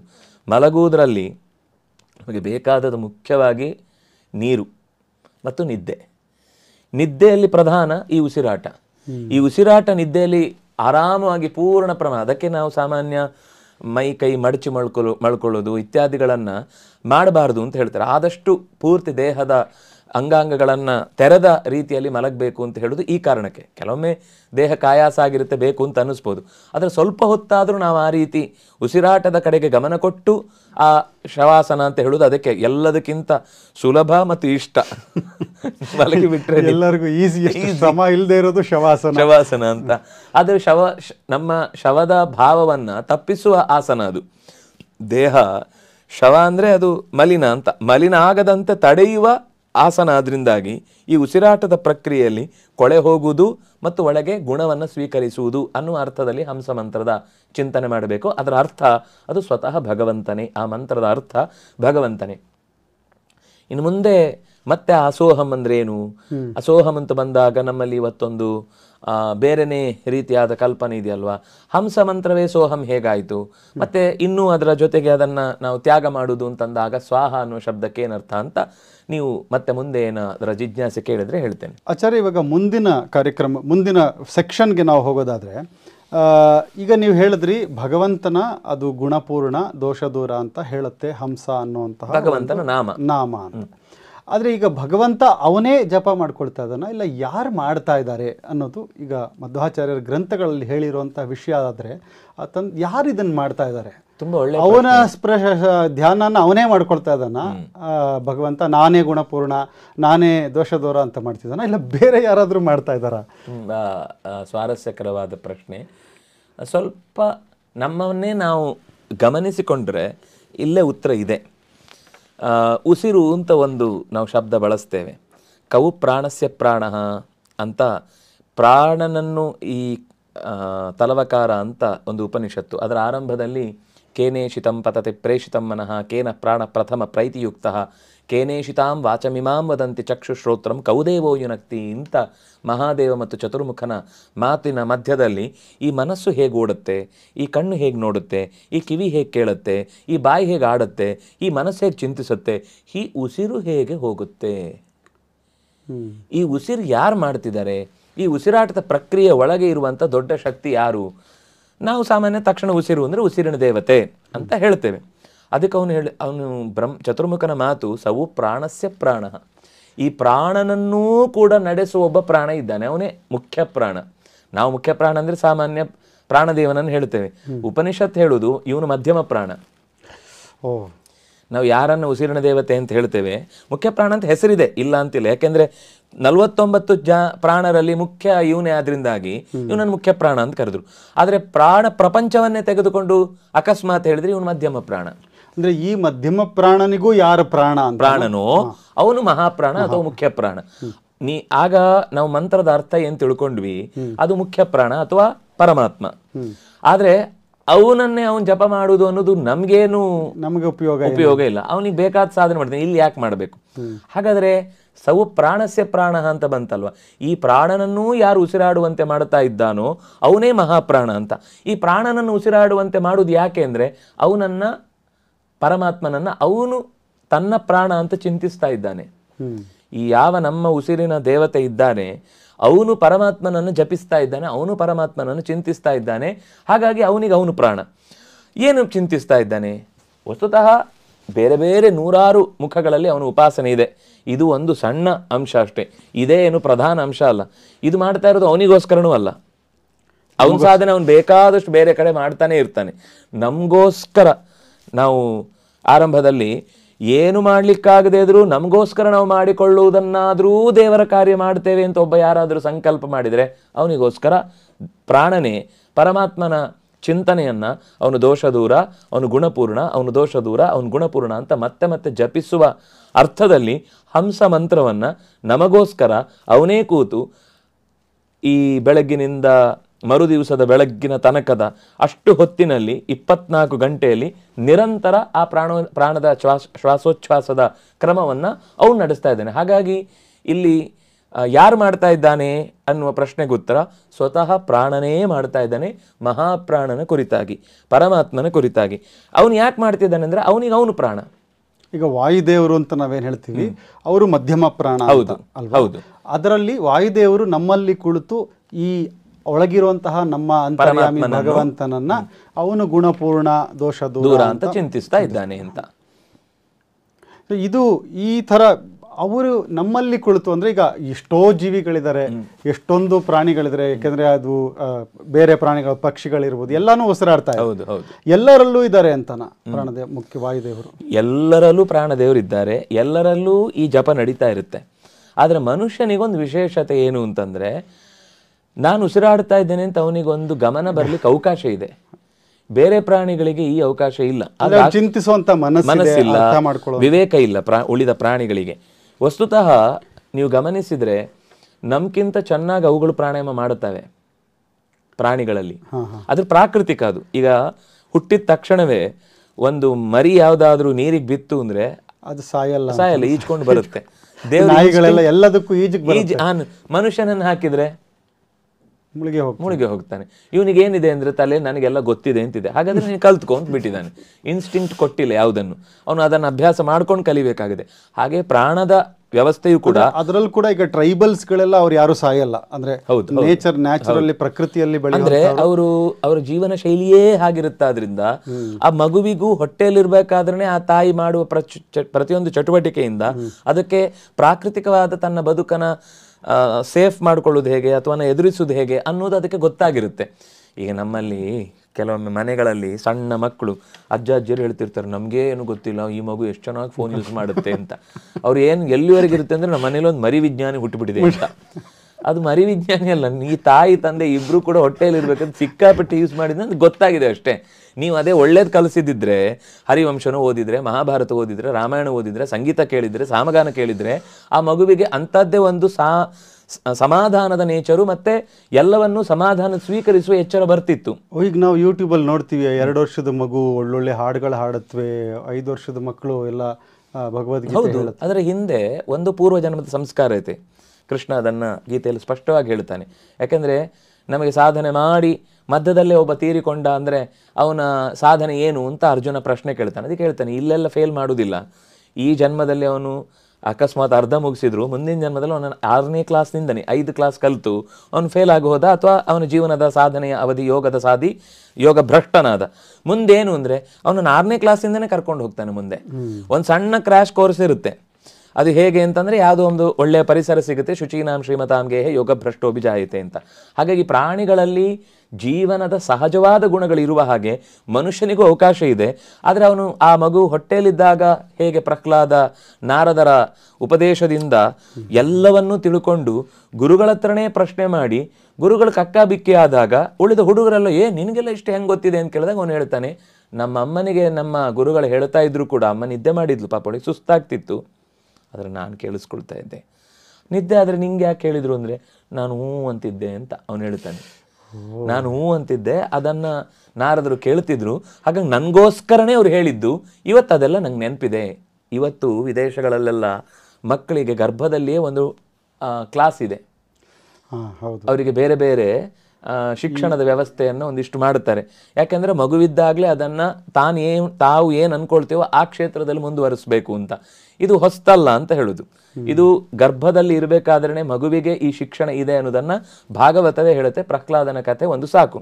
ಹಾಗೆ ನಮ್ಗೆ ಈ ಉಸಿರಾಟದ ಬಗ್ಗೆಯೂ ಕೂಡ ಮನುಷ್ಯನಿಗೆ ಮಾತ್ರ ಅದನ್ನೊಂದು ಜಪವಾಗಿ ಬದಲಾಯಿಸಿಕೊಂಡು ಅನುಸಂಧಾನ ಮಾಡಿಕೊಳ್ಳಿಕ್ಕೆ ಅವಕಾಶ ಇದೆ. ಆದ್ರಿಂದಾಗಿ ಅವನು ಪ್ರಾಣದೇವರು ನನ್ನಲ್ಲಿ ಕುಳಿತು ನಾನು ಬೇಕನ್ಲಿ ಬೇಡ ಅನ್ಲಿ, ನಾನು ಇಷ್ಟಪಡಲಿ ಇಷ್ಟಪಡದೇ ಇರಲಿ, ನಂಗೆ ಎಚ್ಚರ ಇರಲಿ ಎಚ್ಚರವಿಲ್ಲದೆ ಇರಲಿ, ಅವನು ಮಾಡ್ತಾನೇ ಇರ್ತಾನೆ. ಪ್ರಾಣದೇವ ಪರಮಾತ್ಮನ ಕುರಿತಾಗಿ, ವಾಯುದೇವ ಪರಮಾತ್ಮನ ಕುರಿತಾಗಿ ಮಾಡುವ ಈ 24 ಗಂಟೆಗಳ ನಿರಂತರ, ಮಧ್ಯದಲ್ಲಿ ರೆಸ್ಟೂ ಇಲ್ಲ. ಬೇರೆ ಎಲ್ಲ ಇಂದ್ರಿಯ ದೇವತೆಗಳಿಗೆ ರೆಸ್ಟ್ ಇದೆ. ಸೂರ್ಯ ಮಲಗ್ತಾನೆ ಕಣ್ಣಿನಲ್ಲಿ, ಚಂದ್ರ ಕಿವಿಯಲ್ಲಿ ಮಲಗ್ತಾನೆ, ಮೂಗಿನಲ್ಲಿ ಅಶ್ವಿದೇವತೆಗಳು ಮಲಗ್ತಾರೆ, ಬಾಯಲ್ಲಿ ವರುಣ ಬುಧರು ಮಲಗ್ತಾರೆ, ಚರ್ಮದಲ್ಲಿ ಕುಬೇರ ಮಲಗ್ತಾನೆ. ಇದೆಲ್ಲ ಮಲಗಿದ್ರೂ ಕೂಡ ಒಬ್ಬ ಮಾತ್ರ ಎದ್ದಿರ್ತಾನೆ, ಪ್ರಾಣದೇವ. ಅವನು ಮಲಗಿದ್ರೆ ಮತ್ತೆ ನಾವು ಎಲ್ಲರೂ ಮಲಗಬೇಕಾಗುತ್ತೆ. ಹಾಗಾಗಿ ನಮ್ಮೊಳಗೆ ಮಲಗದೆ ಸದಾ ಎಚ್ಚರ ಇದ್ದು 24 ಗಂಟೆಯೂ ಕೆಲಸ ಮಾಡುವನೊಬ್ಬ ಇದ್ದರೆ ಅದು ಪ್ರಾಣದೇವ. ಅವನು ಪರಮಾತ್ಮನ ಪ್ರೀತಿಗಾಗಿ ಅದನ್ನು ಮಾಡ್ತಾ ಇರ್ತಾನೆ. ನಮ್ಮ ಬದುಕಿನ ಉಳಿವಿಗಾಗಿ, ನಾವು ಈ ಶರೀರದಲ್ಲಿ ಇನ್ನಷ್ಟು ಸಾಧನೆ ಮಾಡುವುದಕ್ಕೆ ಬೇಕಿರುವ ಶರೀರದ ಸ್ವಾಸ್ಥ್ಯಕ್ಕಾಗಿ ಅವನು ಈ ಕೆಲಸವನ್ನು ಪರಮಾತ್ಮನ ಪ್ರೀತಿಗಾಗಿ ಮಾಡ್ತಾ ಇದ್ದಾನೆ ಅನ್ನೋದು ನಾವು ಚಿಂತಿಸಬೇಕಾದ. ಅದೇ ನಂದು ಪ್ರಶ್ನೆ ಇತ್ತು, ಇದು ಯಾಕೆ ಮಾಡ್ತಾ ಇದ್ದಾರೆ ಅಂತ. ಆದರೆ ನೀವು ಈಗಲೇ ಹೇಳಿದ್ರಿ ಪರಮಾತ್ಮನ ಪ್ರೀತಿಗೋಸ್ಕರ ಮಾಡ್ತಾ ಇದ್ದಾರೆ ಅಂತ ಹೇಳಿ. ಅಂದರೆ ಮುಖ್ಯವಾಗಿ ಪರಮಾತ್ಮನ ಪ್ರೀತಿ ಅನ್ನೋದೇ ಅವರಿಗೆ ಪ್ರಧಾನ. ಅವರಿಗೆ ಮೋಕ್ಷನೂ ಬೇಡ ಅಂತಾರೆ, ನನಗೆ ನೀನು ಸಿಕ್ಕಿದ್ರೆ ಸಾಕು ಅಂತ. ಈಗ ಹನುಮಂತ ರಾಮನ ಅಪ್ಪುಗೆ ಕೇಳಿದ ಹಾಗೆ ಇನ್ನೆಂಥದ್ದು ಬೇಡ ಅಂತ ಅವ್ನು ಕೇಳಲೂ ಇಲ್ಲ, ದೇವರೇ ಕೊಟ್ಟದ್ದು. ಆದರೆ ಯಾಕೆ ಹಾಗೆ ಅಂತಂದರೆ ಅವರಿಗೆ ದೇವರಿಗಿಂತ ದೊಡ್ಡದಲ್ಲ ಮೋಕ್ಷ. ನಾವೆಲ್ಲ ಯಾಕೆ ದೇವರನ್ನು ಪ್ರೀತಿಸ್ತೇವೆ ಅಂದರೆ ಅವ್ನು ಮೋಕ್ಷ ಕೊಡ್ತಾನೆ, ಅದಕ್ಕೋಸ್ಕರ ನಮಗೆ ದೇವರು ಬೇಕು ಅಂತ. ಅವರು ಏಕಾಂತ ಭಕ್ತರು, ದೇವರನ್ನೋದೇ ಅವರಿಗೆ ಸರ್ವಸ್ವ. ಅದರಿಂದಾಗಿ ಅವರಿಗೆ ಲೋಕದಲ್ಲಿ ಈ ಕೆಲಸ ಮಾಡಿದ್ದಕ್ಕೆ ನೋಡಿ, ಬೇರೆ ದೇವತೆಗಳ ಚಿಂತನೆ ಮಾಡುವಾಗ ಅವರಿಗೆ ತುಂಬ ಹೆಸರಿದೆ. ಪ್ರಾಣನ ಬಗ್ಗೆ ಎಲ್ಲಿಯೂ ಕೂಡ ಒಂದು ಸ್ಪಷ್ಟವಾದ ಚಿಂತನೆ ಇಲ್ಲ. ಬಹುಶಃ ನೀವೇ ಈಗ ಇಷ್ಟು ಮಾತಾಡ್ತಾ ಇರೋದು. ಎಲ್ಲೂ ಕೂಡ ಉಪನಿಷತ್ತಿನ ಪ್ರಪಂಚದಲ್ಲಿ ತುಂಬ ಇದೆ, ಆದರೆ ಲೋಕದಲ್ಲಿ ನಮ್ಮಲ್ಲಿ ಸಾಮಾನ್ಯ ಹನುಮಂತನದ್ದು ಒಂದು ಚೂರು ಕ್ಯಾರೆಕ್ಟರ್ ಅದು ಮಾಮೂಲು ಮನುಷ್ಯರಿಗಿಂತ ಸ್ವಲ್ಪ ಬೇರೆ ಆದದ್ರಿಂದ ಮತ್ತು ರಾಮನ ಪ್ರಾಧಾನ್ಯ ಜಾಸ್ತಿ ಈ ನೆಲದಲ್ಲಿ ಇರುವುದರಿಂದಾಗಿ ಹನುಮಂತನ ಬಗ್ಗೆ ಸ್ವಲ್ಪ ಉಳ್ಕೊಂಡಿದೆ. ಆದರೆ ಭೀಮಸೇನನ ಬಗ್ಗೆ ಆಗಲಿ ಮಧ್ವರ ಬಗ್ಗೆ ಆಗಲಿ ಅಷ್ಟು ಗಾಢವಾದ ಚಿಂತನೆ ಇಲ್ಲ. ಪ್ರಾಣದೇವರ ಬಗ್ಗೆ ಅಂತೂ ಮೂಲ ರೂಪದ ಬಗ್ಗೆ ಬಹುಶಃ ಯಾರಿಗೂ ರೂಪಕಲ್ಪನೆಯೇ ಗೊತ್ತಿಲ್ಲ. ಆಚಾರ್ಯರೊಬ್ಬರು ಹೇಳಿದ್ದು ಬಿಟ್ಟರೆ ಬೇರೆ ಎಲ್ಲೂ ಕೂಡ ಪ್ರಾಣನ ಚಿಂತನೆ. ಈಗ ಉಡುಪಿಯಲ್ಲಿ ನಾವು ಹೋಗಿ ನಮಸ್ಕಾರ ಮಾಡಿದ್ರು ಅಲ್ಲಿ ನೋಡೋದು ನಾವು ಕೈ ಮುಗಿದ ಹನುಮಂತನನ್ನೇ. ಅದಕ್ಕೆ ಒಂದು ಕಾರಣ ಇದೆ ಬೇರೆ. ಅಂದರೆ ನೀ ಪ್ರಾಣನನ್ನ ಹನುಮಂತನ ರೂಪದಲ್ಲಿ ಚಿಂತಿಸಿದ್ರೂ ನಾನು ತೃಪ್ತನಾಗ್ತೇನೆ ಅಂತನ್ನುವ ಒಂದು ಅವನ ಭರವಸೆಯ ಮಾತು ಇರುವುದರಿಂದ, ಮತ್ತು ಆ ರೂಪ ಎಲ್ಲರಿಗೂ ಸುಲಭದಲ್ಲಿ ಉಪಾಸನೆಗೆ ಸಿಗುವಂತಹ ಸಂಗತಿಯೂ ಅಲ್ಲ. ಅದರಿಂದಾಗಿ ಮತ್ತು ಉಪನಿಷತ್ತಿನಲ್ಲಿಯೇ ತಾನು ಲೋಕದಲ್ಲಿ ಎಲ್ಲರಿಗೂ ಬೇಕಾಬಿಟ್ಟು ಸಿಗೋನಲ್ಲ ಅನ್ನುವ ಕಾರಣಕ್ಕೋಸ್ಕರನೇ ಲೋಕದಲ್ಲಿ ಅದರ ಬಗ್ಗೆ ಹೆಚ್ಚು ಪ್ರಚಾರ ಇಲ್ಲ. ಆದರೆ ಆ ಪ್ರಾಣ ನಮ್ಮ ನಿತ್ಯದ ಅನುಬಂಧ ಇರುವ ಒಂದು ಶಕ್ತಿ. ಅದನ್ನು ಬಿಟ್ಟು ನಾವು ಬದುಕಲಿಕ್ಕೆ ಸಾಧ್ಯವೇ ಇಲ್ಲ. ಆದರೆ ನಮ್ಮ ಅತ್ಯಂತ ಹತ್ತಿರದ ವಸ್ತುವನ್ನೇ ನಾವು ಅತ್ಯಂತ ಮರೆತು ಬದುಕಬಹುದಾದರೂ ಅವನು ಕ್ಷಮಿಸಿದ್ದಾನೆ ಅಂದರೆ ಅವನ ಕಾರುಣ್ಯ ಎಷ್ಟು ದೊಡ್ಡದು ಅಂತ ಯೋಚನೆ ಮಾಡಬೇಕು. ನಮ್ಮ ಸಾಧನೆ, ಶರೀರದ ಸಾಧನೆಗಾಗಿ, ಭಗವಂತನ ಪ್ರೀತಿಗಾಗಿ ಮತ್ತು ನಮ್ಮ ಸ್ವಾಸ್ಥ್ಯ ಅಥವಾ ಲೋಕದ ಪ್ರವೃತ್ತಿ ಒಂದು ಚಟುವಟಿಕೆ ನಿರಂತರ ಏನು ಸಾಗಬೇಕು ಅದಕ್ಕಾಗಿ ಪ್ರಾಣದೇವ ಈ ಪ್ರಾಣ ಮಂತ್ರವನ್ನು ಅಥವಾ ಹಂಸ ಮಂತ್ರವನ್ನು ಜಪಿಸ್ತಾ ಇದ್ದಾನೆ ಅಂತ ನಾವು ಚಿಂತಿಸಬೇಕು. ಈಗ ಮುಂದಿನ ಸೆಕ್ಷನ್ಗೆ ಹೋಗೋದಾದರೆ ಆಚಾರ್ಯ, ಈಗ ಇಷ್ಟರವರೆಗೆ ತಾವು ತಿಳಿಸ್ಕೊಟ್ರಿ ಈ ಪ್ರಾಣವಾಯು, ಈ ವಾಯುದೇವರೇನು ನಮ್ಮಲ್ಲಿ ಕೂತು ಈ ಹಂಸ ಮಂತ್ರ ಜಪ ಮಾಡ್ತಾರೆ, ಭಗವತ್ ಪ್ರೀತಿಗಾಗಿ ಮಾಡ್ತಾರೆ ಅಂತ ಹೇಳಿ. ಇದಕ್ಕೆ ಕುರಿತಾದಂತಹ 2 ಪ್ರಶ್ನೆಗಳಿದೆ ನನಗೆ ಈ ಸೆಕ್ಷನ್ನಲ್ಲಿ. ಮೊದಲನೇದು, ಇದಕ್ಕೇನಾದರೂ ಕ್ಯಾಲ್ಕುಲೇಷನ್ ಇದೆಯಾ ಅಂತ. ಅಂದರೆ ಉಸಿರಿಗೂ ಆರೋಗ್ಯಕ್ಕೂ ಏನಾದರೂ, ಯಾಕೆಂದರೆ ಋಷಿ ಮುನಿಗಳು ನಾವು ಕೇಳ್ತೀವಿ, ಭೀಷ್ಮಾಚಾರ್ಯ 700 ವರ್ಷ ಬದುಕಿದ್ರು, ಇವರು ಈಗಲೂ ಈ ಯೂಟ್ಯೂಬಲ್ಲೆಲ್ಲ ಇದೆ, ಯಾರು ಬಾಬಾ ಒಬ್ಬರಿದ್ದಾರೆ 1000 ವರ್ಷದಿಂದ 18 ವರ್ಷದಷ್ಟೇ ಹಿಮಾಲಯದಲ್ಲಿದ್ದಾರೆ. ಇದೆಲ್ಲ ನಿಜಾನ? ಈ ಉಸಿರಿಗೂ ಆಯಸ್ಸಿಗೂ ಏನು ಕನೆಕ್ಷನ್ನು? ಆಮೇಲೆ ಈ ಉಸಿರಿದು ಕೌಂಟ್ ಏನಾದರೂ ಇದೆಯಾ? ಈಗ ನಾವು ಹರಿಕಥಾಮೃತಸಾರ ಸಾಮಾನ್ಯ ಪಾರಾಯಣ ಮಾಡೋರು ಎಲ್ಲರಿಗೂ ಗೊತ್ತು, ಇಷ್ಟು ಕೌಂಟು ನಮ್ಮ ಒಳಗಡೆ ಕೂತು ಮಾಡ್ತಾ ಇದ್ದಾರೆ ಅನ್ನೋ ಒಂದು ಉಲ್ಲೇಖ ಬರುತ್ತೆ. ಒಂದು ಕೌಂಟ್ ಕುರಿತಾದದ್ದು ಒಂದು. ಇನ್ನೊಂದು, ಇದಕ್ಕೂ ಆರೋಗ್ಯಕ್ಕೂ ಏನು ಸಂಬಂಧ? ಆಯಸ್ಸಿಗೂ, ಆರೋಗ್ಯದ ಒಂದು ಆದರೆ ಆಯುಷ್ಯಕ್ಕೆ ಏನು ಸಂಬಂಧ? ಉಸಿರಿಗೂ ಆಯುಷ್ಯಕ್ಕೂ. ನಾನೀಗೊಂದು 150 ವರ್ಷ ಬದುಕಬೇಕು, ಎಲ್ಲರಿಗೂ ಬದುಕೋದಕ್ಕೆ ಆಸೆ ಇದೆ. ಈಗ 90 ವರ್ಷ ಆದ ಮುದುಕರಿಗೂ ಎಲ್ಲ ಆಗಿದೆ, ಸಾಕು ನಾನು ಹೋಗ್ತೀನಿ ಅಂತ ಅನ್ಲಿಮಿಟೆಡ್ ಪ್ಲಾನೇ ತಗೊಳ್ತಾರೆ 99. ಸೊ ಹಾಗಾಗಿ ನನಗೆ ಅದರಲ್ಲಿ ಕಂಟ್ರೋಲ್ ಇದೆಯಾ ಅಂದರೆ, ಕಂಟ್ರೋಲ್ ಅನ್ನೋದಕ್ಕಿಂತ ಉಸಿರಿನ ಕಂಟ್ರೋಲ್ ಮಾಡೋದ್ರಿಂದ ಆಯುಷ್ಯ ವೃದ್ಧಿ ಮಾಡೋದಕ್ಕೆ ಸಾಧ್ಯನಾ? ಖಂಡಿತ, ಒಳ್ಳೆ ಪ್ರಶ್ನೆ. ಆದರೆ ಈ ಉಸಿರಿನ ಬಗ್ಗೆ ಲೆಕ್ಕಾಚಾರವನ್ನು ಮೊದಲು ತಿಳ್ಕೊಂಡು ಅದಕ್ಕೆ ಮುಂದೆ ಹೋಗೋಣ. ಒಂದು ಮನುಷ್ಯನ ನಿಮಿಷದ ಉಸಿರಾಟದ ಕ್ರಮವನ್ನು ಸಾಮಾನ್ಯ 15 ಅಂತ ನಾವಿಟ್ಟುಕೊಂಡ್ರೆ 60 ನಿಮಿಷಗಳಿಗೆ ಸುಮಾರು 900 ಆಗುತ್ತೆ. 900 × 24 ಅಂತಂದರೆ 21,600 ಉಸಿರಾಟ ಅಂತ ಆಗುತ್ತೆ. ಅಂದರೆ ನಾವು ಸಾಮಾನ್ಯ ಮನುಷ್ಯರ ಕಲಿಯುಗದ ಬಗ್ಗೆ ನಾನು ಹೇಳ್ತಾ ಇರೋದು.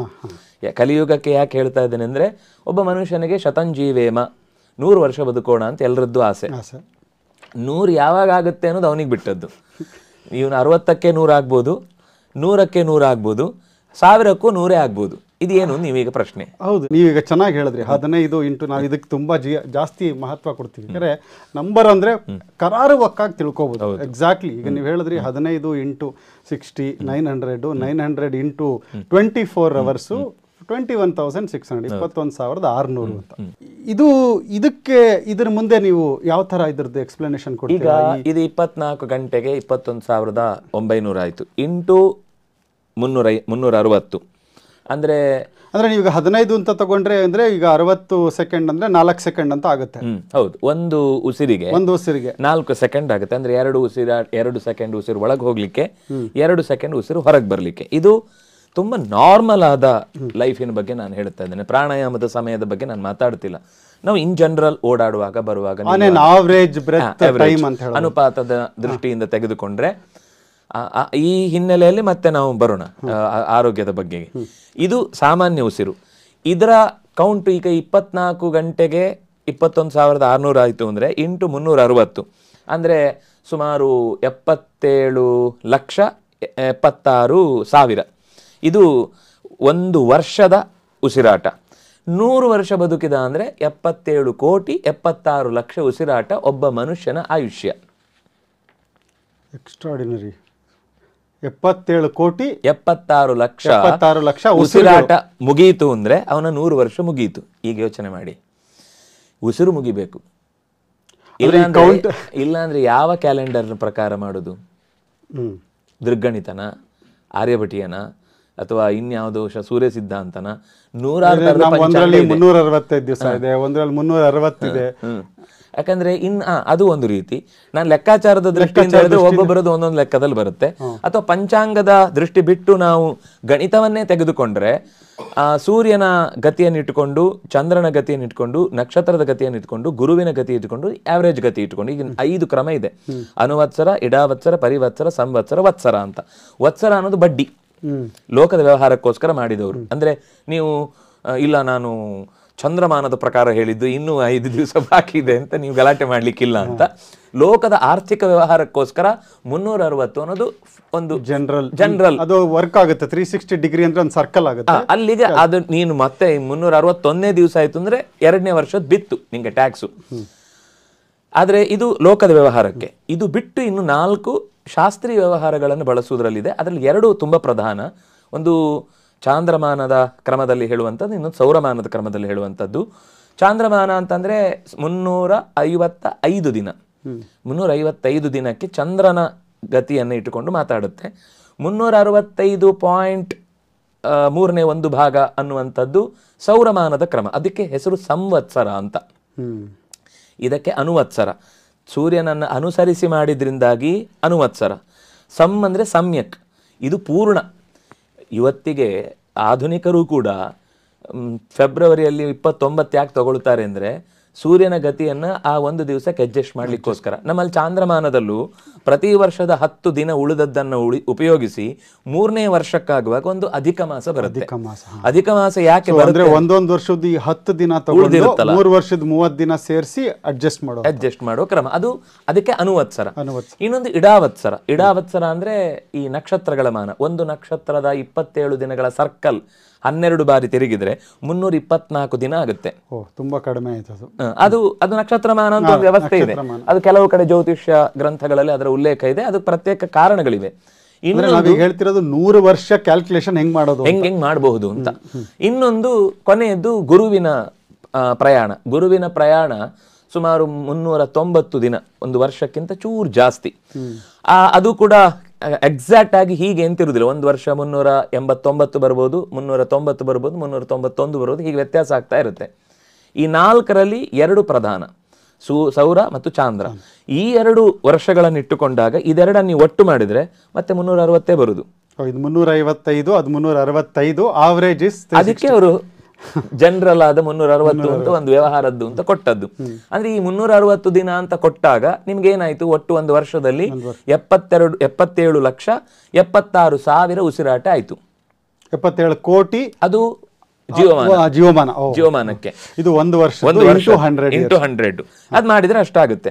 ಈಗ ಏನಾಯ್ತು, ಒಂದು ನಿಮಿಷದಲ್ಲಿ ನೀವು 15 ಉಸಿರಾಟ ಆಡಿದ್ರೆ ಹೀಗೆ ನೀವು ಸ್ವಲ್ಪ ಸಮಾಧಾನ ಚಿತ್ತರು, ನೀವು ಟೆನ್ಷನ್ನೇ ಮಾಡ್ಕೊಳ್ಳಲ್ಲ.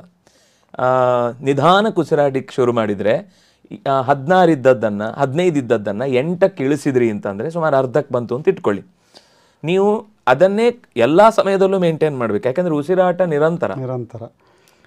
ವರ್ಷ ಪೂರ್ತಿ ಅದನ್ನೇ ಮೇಂಟೈನ್ ಮಾಡಿದ್ರೆ ಹೊರಗಡೆ ಜಗತ್ತಿಗೆ 1 ವರ್ಷ ಆದ್ರೆ ನಿಮ್ಗೆ ಬರೀ 6 ತಿಂಗಳಾಗಿರುತ್ತೆ.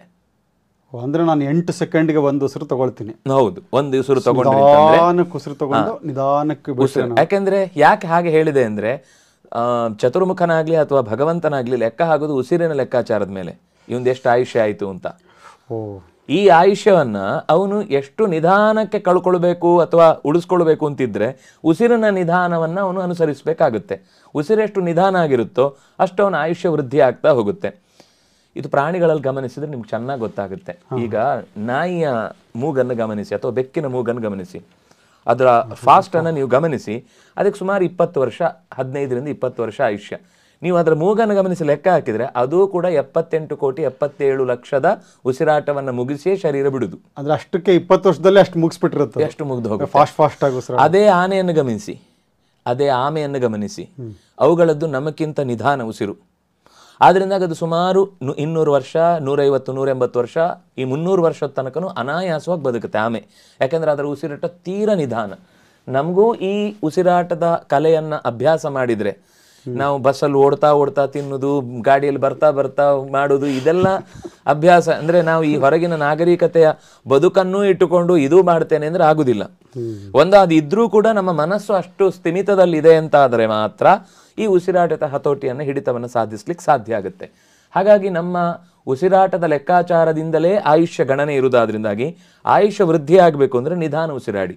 ಅದಕ್ಕೆ ನಾನು ಹೇಳಿದ್ದು, ಪೂರ್ಣ ಗಾಳಿ ತೆಗೆದುಕೊಂಡ ಮೇಲೇನೆ ಪೂರ್ಣ ಉಸಿರನ್ನು ಬಿಡ್ತೇನೆ ಅಂತ ನೀವು ಗಮನಿಸಿದ್ರೆ ಆವಾಗ ಉಸಿರಾಟ ನಿಧಾನ ಆಗಿಯೇ ಆಗುತ್ತೆ. ಅಂದ್ರೆ ನಾವು ಮಾಡೋದು ಶಾಲೋ ಬ್ರೀತಿಂಗ್ ಅಂತೀವಿ, ಇದರಲ್ಲಿ ಗಡಿಬಿಡಿನಲ್ಲಿ ಬೇಗ ಉಸಿರಾಟ. ಈಗ ನಿಧಾನಕ್ಕೆ ತಗೊಂಡ್ರೆ ಇದು ನಾನು ಸಾಮಾನ್ಯ ಇಷ್ಟು ಮಾಡುವಾಗಲೇ 4 ಸೆಕೆಂಡ್ ಆಯ್ತು, 2 ಸೇರಿ. ಅಂದ್ರೆ ನಾವು ಕಡಿಮೆ ಮಾಡ್ತಾ ಇದೀವಿ, ನಾವು ಇನ್ನೂ ಫಾಸ್ಟ್ ಮಾಡ್ತಾ ಇದ್ದೀವಿ. ಅದರಿಂದಾಗಿ ನಮಗೆ ಇದು ಇಷ್ಟ ಆಯ್ತಾ, 1 ನಿಮಿಷಕ್ಕೆ ಆಯ್ತು ಅಂತ ಇಟ್ಕೊಳ್ಳಿ.